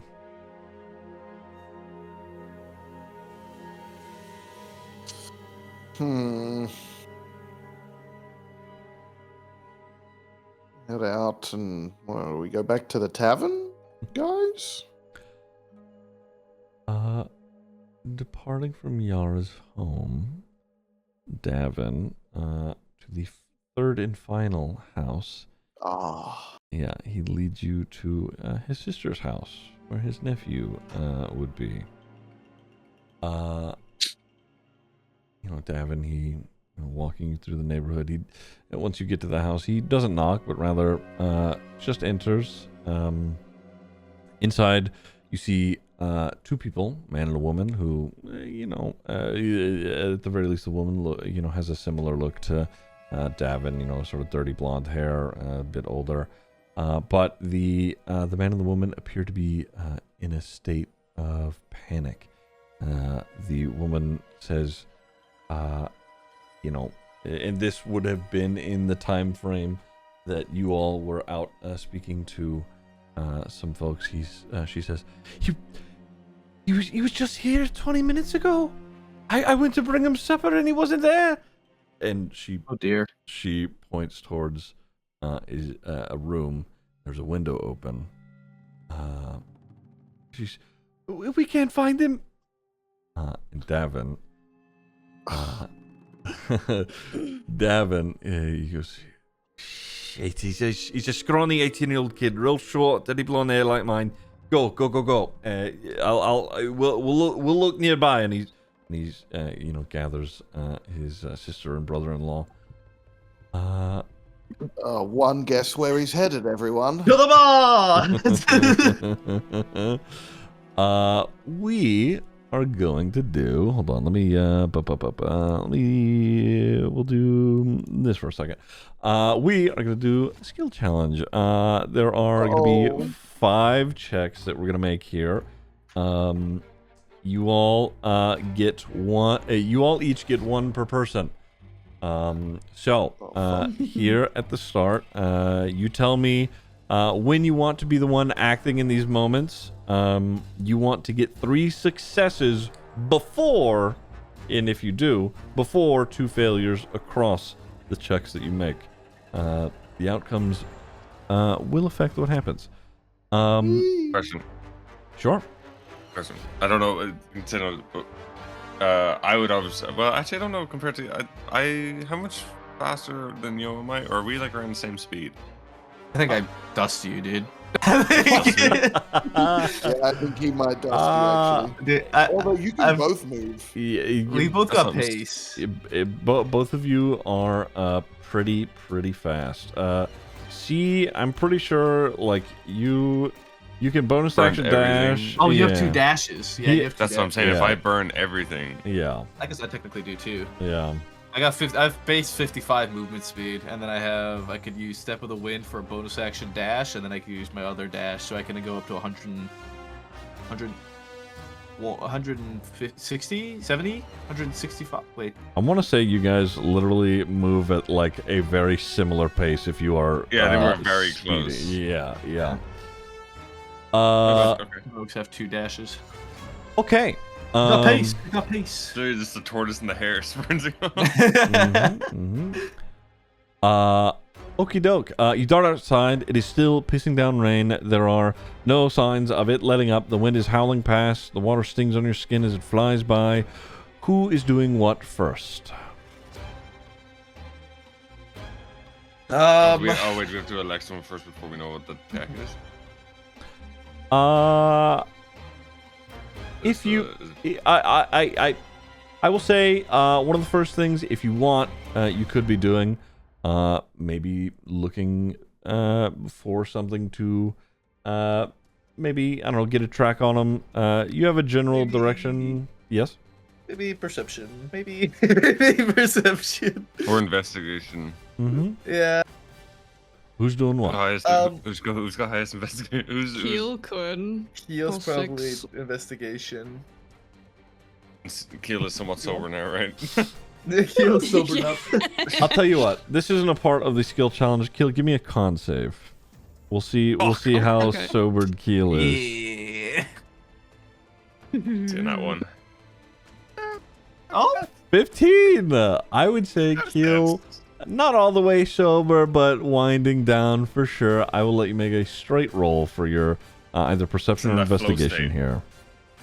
Okay, Keel's gonna start looking around for anything like footprints, anything that could indicate a direction. Okay. 16 in total.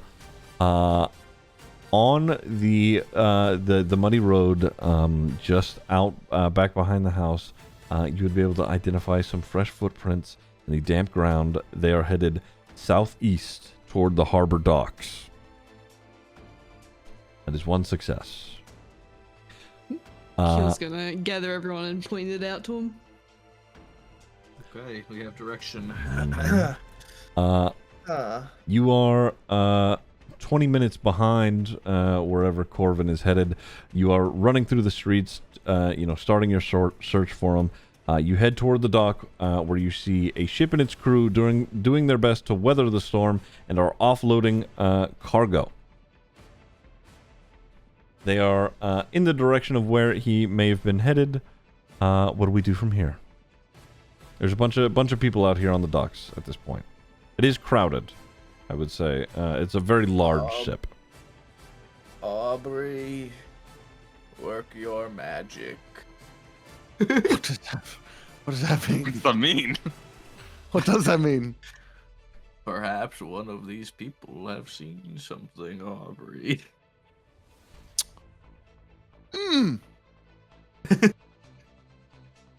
Yes, I'll run through and I'll try to approach someone else and I'll go through the crowd and I'll be like, "Excuse me, have you seen a young man running through here?" And I'll describe him as like a scrawny guy. He said, right? Sure. You see a young man, scrawny guy running through here? Give me persuasion, Aubrey.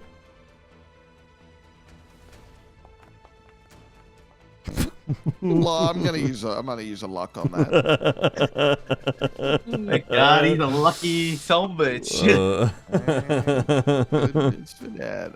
I can't click the button properly, so I'm just gonna remember that I used it. Keep trying. Oh my god, it's not. Thankfully, the DC was a 10, right, Ziggy? That's what that was. You're running up to one of the dock workers and asking him quickly. He's already angry that he has to be working in the rain. He's fuck off, mate, and he's still just like pushing through. It's a large crew continuing to work on the docks here. It is crowded. It's difficult to get through the direction that you want to be headed in. You need to close your Qonqo. And I shrug. You need to close the distance, and there is people to get through. Who's doing what? I think Qonqo's gonna just try and kind of push through the crowd, nimbly, quickly, kind of I would say pushing in between. Yeah, go ahead. I was gonna say, if we're gonna risk it, if me and Qonqo do that and then push ahead of these guys, it would be that. Yeah. Because then I could help him push through the crowd. Should we do it together? Hand in hand. It would leave us The going power ahead. of teamwork. It would leave us going ahead of everybody else. So it would kind of put us. Like, it's either we push that and then wait, or we push through and then it's us two. But we're also way behind. I think. I would say if you want, you could sort of, kind of how a group navigates through like a big, concert or a party. Just sort of, lock together and start pushing through people with someone at the front who's, managing to actually get through, whether they're weaving or actually pushing people. You could certainly do that. What would that be? What check would that be? Either athletics or dexterity. That's me. Or no, it might be you. Athletics or dexterity, and +6 to dex, and +5 to athletics. It'd be wait, is it modifier? Wait, sorry, right? +3. A +3 modifier, +3 to dex. Add +4. I'll do athletics at +5. I'll do athletics at +5. Is yours just higher? Is yours higher? No, my highest would be dex at +4, like 18 +4. Perfect. 23. Qonqo leading the pack, pushing and pulling you guys through. Eventually, you make your way through the slippery dock. 2 successes, 1 failure. Through the slippery, crowded area of the harbor, you find yourself nearest the coast. I will say, to the south is the coast of the Verdant Strait that has a few boats on the water that could be used to row quickly toward the maw. To the east is the waters of the maw itself. Who does what, and in what direction do you head in? Got to be someone who hasn't done anything yet, right? The skill check. Have to go one direction, right, Ziggy? Or not? I mean, either way, you know that likely Corvin is headed east. What path he has taken exactly, who knows? What you could try and figure out here is, could you take a rowboat? The waters may carry you more quickly on, toward the eastern shore, or if you just directly head to the eastern coast yourself.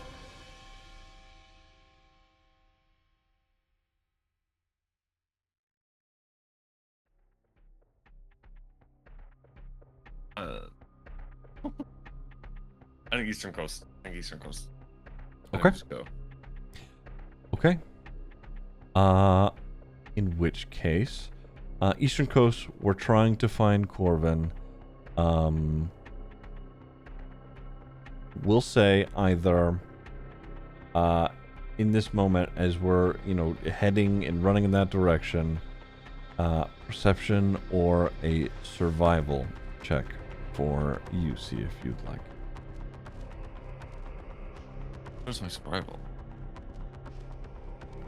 Very bottom. Oh, it's a +1. Okay. It's gotta be perception. Oh. I'm not kidding. The exact DC that I set for this was a 12. Oh, God. shit. You see Corvin on the eastern headland path in the fading light. You see him at the edge of one of the eastern docks. He is just stepping off of the dock. He's in the process of getting himself situated into a boat. You do manage to make it there in time. I would say that he is he does not seem violent, but he also does not seem fully present either. Let me pull something up really quick. Hold on. Where's he at? There we go. Okay. Move that. Hold on, where is he? Nope. Here we go. You can see him. He's he's a scrawny kid.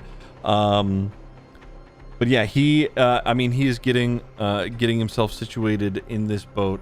He's in the process of untying himself. You are on the dock. What do we do? At this point, since there's, I was expecting to have everybody here, but there's only 4 of you. I will let you elect the next person to do the next and final thing. I mean, we need I'm to. gonna plan it between, but We gotta stop him, right? We gotta try and grab him potentially. I'm you said thinking there's only 4 Aubrey. of us. I say, Yeah, just 4. I say we pick a number and we just roll a d4. When you say nominate people, do you mean like people who aren't here, but technically their characters are here? No, I would say out of the 4 of you. Oh. Out of the 4 of okay. you, yeah. I think we rolled it. I think we rolled a d4, and just whoever it is has to do it. Okay, I like that. Right. I'll take Aubrey. number 2. 3. Do 1. Take- Okay, never mind. I'll take. I guess I'm 4. I'll take 4. I'll do 1. Who's rolling? Do you want to roll it or do? I'll roll it. That is number 4. Ah, shit. Okay. What do you want to do, yo? So he's getting on a boat. What kind of boat is he getting onto? A rowboat? Yeah, it's a rowboat. Okay. Has he already untied the boat from the? I would say at this point, yeah, the boat is untied. He's grabbing oars. Okay, where is the rope for the boat? Is it on the boat or is it like still on the dock? On the boat. It's on the boat. Okay. Could I use acrobatics and run down the dock, jump onto the boat, grab the rope, back onto the dock, and tie the boat back up? Give me acrobatics. This is my highest stat, guys. The +6. So we need a 6 or higher, hopefully, maybe. Assuming the 12 goes across the board. Looks at Ziggy. Here we go. That's a 7. Where did I put this? Okay. You run, jump into the boat, attempting to grab the rope itself, but landing in the boat, it rocks a bit. You take a small slip into the water, and he pushes off the dock. Fuck. Dude. How far is the boat from where Keel is? From where Keel is, I would say around anywhere in between 10 to 15 feet. Okay. And Yo's in the water right now? Correct. Roll so poorly. I can have Keel jump in now, yeah? Just jump in the water. There is another rowboat here. If you wanted to chase after him. Run and just whatever is left of her feathers is going to appear, and she's going to Misty step onto that boat. Oh my god. Oh, His shit! boat or the spare boat? Okay. Which one? His boat or the spare On boat? his boat. Okay, Okay. I'm rushing into the other boat to follow. Yeah, us. I'm going with Aubrey. I'm going with Aubrey. Okay. Misty stepping into the boat, Keel. Oh my god. He continues to row forward in the direction of the mall. Okay. I would say he gets a good couple of rows in, and you can start to feel the boat gently be pulled in a certain direction. We're so... Oh fuck. Oh, we're so fucked. Okay, Keel is going to use a one working wing and use a wind caller, which creates a gust of wind that's going to go in the opposite way of which he's rowing to try and get the boat pushed back at least a bit. Oh my god, that's huge. Okay. Huh. Yeah, well, I guess I see. That's fun. I like that. That's pretty great. neat. Yeah. Wind caller. What does that do? It just pushes. It just creates a gust of wind. Yeah, you cast gust of wind. If, I see. So she's trying to go in the opposite direction of what he's rowing to try and get at least slowing down, or to try and push it back enough to, yeah. I see. Okay. Hold on. Let me do a thing. Successfully, the boat is pushed 15 feet backwards away from the direction of it being pulled even further into the current. How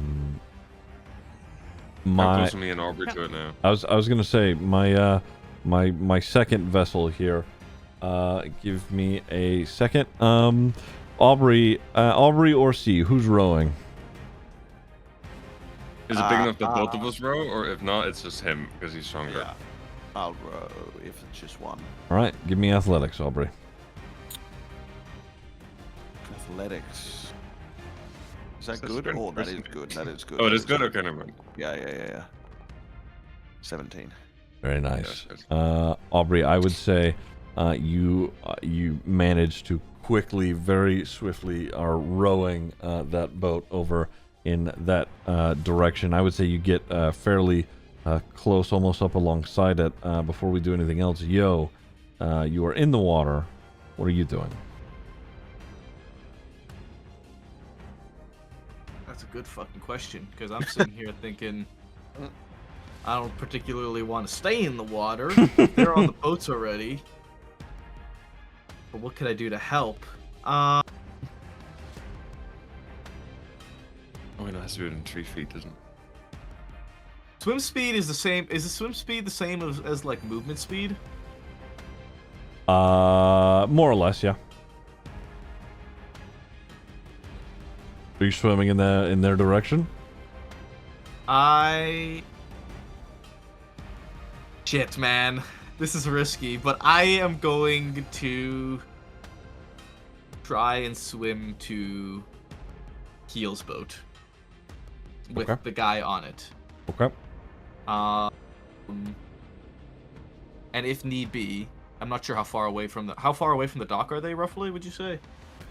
How far away from the dock? I would say they're about. How far he got out? A couple of rows. We'll say that they're like 10 feet or so away from the dock. Oh, so they're fucking close. Relatively, yeah. I would say the They're still dock, pretty close. the dock itself goes out into the water a good little ways. But yeah, they're relatively close to the dock. Okay. I'm going to go for the boat and try and climb onto Keel and this guy's boat, the nephew's boat. Give me, athletics. I want to clarify, at this point, we are no longer in the skill challenge, but rather we are in a recovery situation. So it's something very different here. Oh, almost in that 20.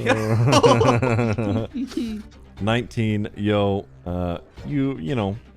grew up around the water, storm or not, you're able to maintain yourself, swim over, and get yourself up and in the boat, should you choose. That being said, Aubrey, you get your boat pulled alongside Corvin's here, who is still attempting to row forward regardless of the interference. What do you want to do? Fuck. Or like alongside him. Mm-hmm. I mean,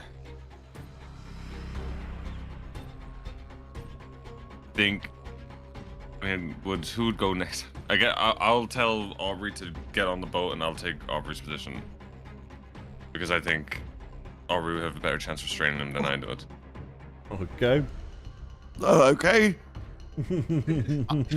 I will try to get on to his boat.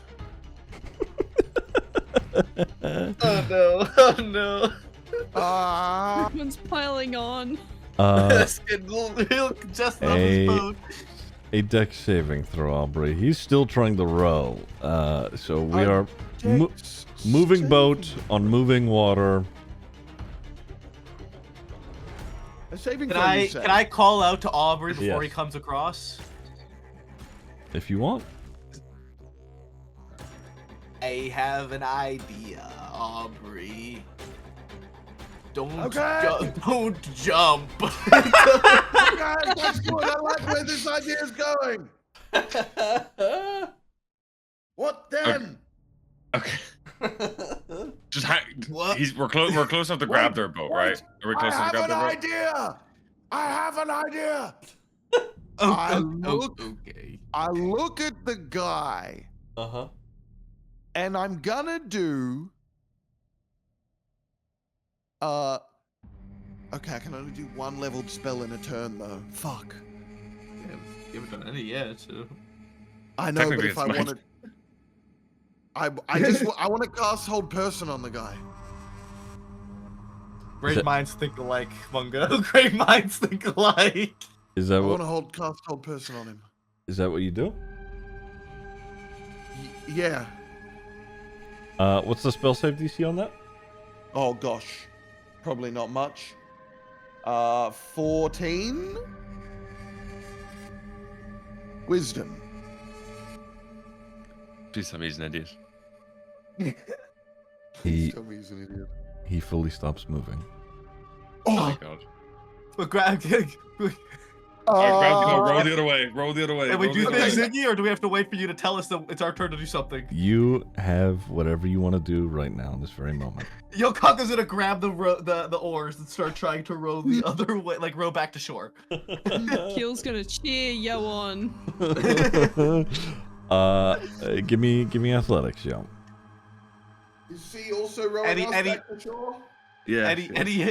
Any help from Keel cheering me up? Sure, I'll let you do so at advantage. C, also athletics. It's a dirty 20. Okay, because we're still in that fucking current, aren't we? Mm-hmm. Oh my god, athletics. Mm-hmm. Well, this is a straight roll. Oh, thank god. Oh, huge! Huge! Both of you, both vessels rather, make it back to the dock, fighting against a very strong, very dangerous current. But you are able to Holy cow. row yourself backwards out from the grips of them all. Oh my lord. I'm gonna be so honest. I'm so happy you did that because my plan was going to be even worse after that. Like by the last. Yeah, listen, you said jump over. I said, okay. Well, if that went wrong, my plan was gonna tell everyone jump off the boat, and I was gonna cast sleep. Crazy. And hope just get everybody away, cast sleep, hope for the best. He's asleep at the helm and the boat is being sucked in. I didn't think that far ahead. Okay. Oh, fuck. I was gonna use Stunning Strike on him. Yep. I looked at my yeah, spells that and was- I was like, oh my god, I can finally use one of my like innate spells. Massive, dude, massive.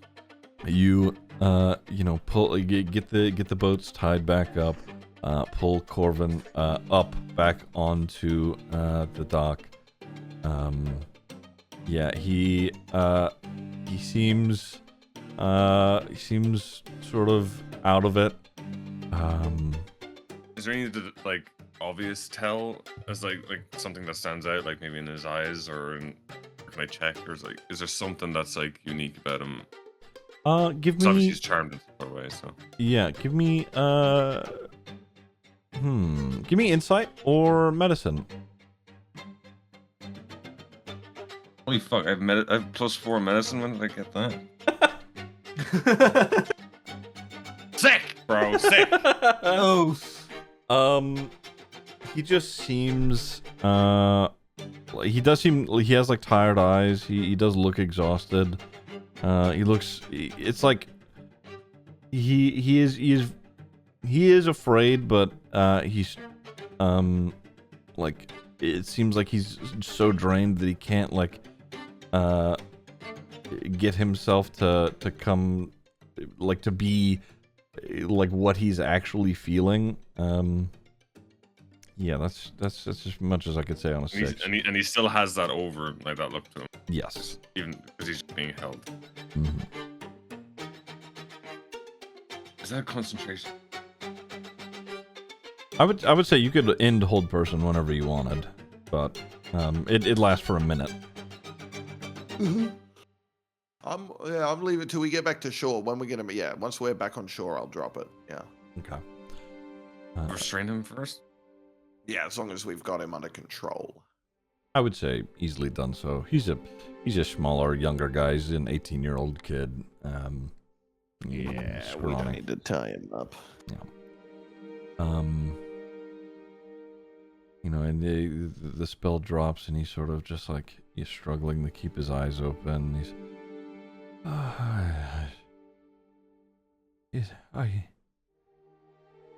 and he looks at the rest of you, and Can't you hear it? It's What do you hear? We cannot hear it. He's like struggling again. His eyes are like half closing. It's speaking to me. It's What is it saying? my mom. She's waiting for me.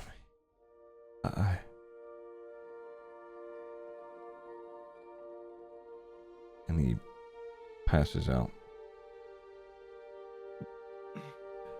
I would say, as you drag him, and he says this, passing out on shore, Davin, he comes running up with his mom and his dad behind him, and Davin, he's, oh, thank the gods. I didn't think he'd. I mean, I didn't. Fuck.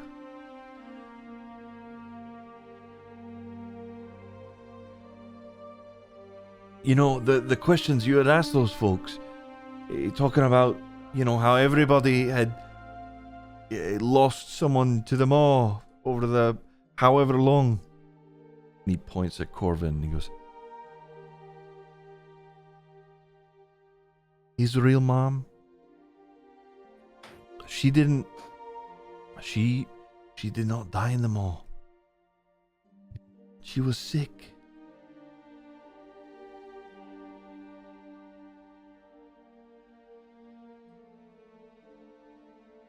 What? It's a long story. Alright, fuck, let's just get him home. And that's where we're in this week's session. Whee. Nice.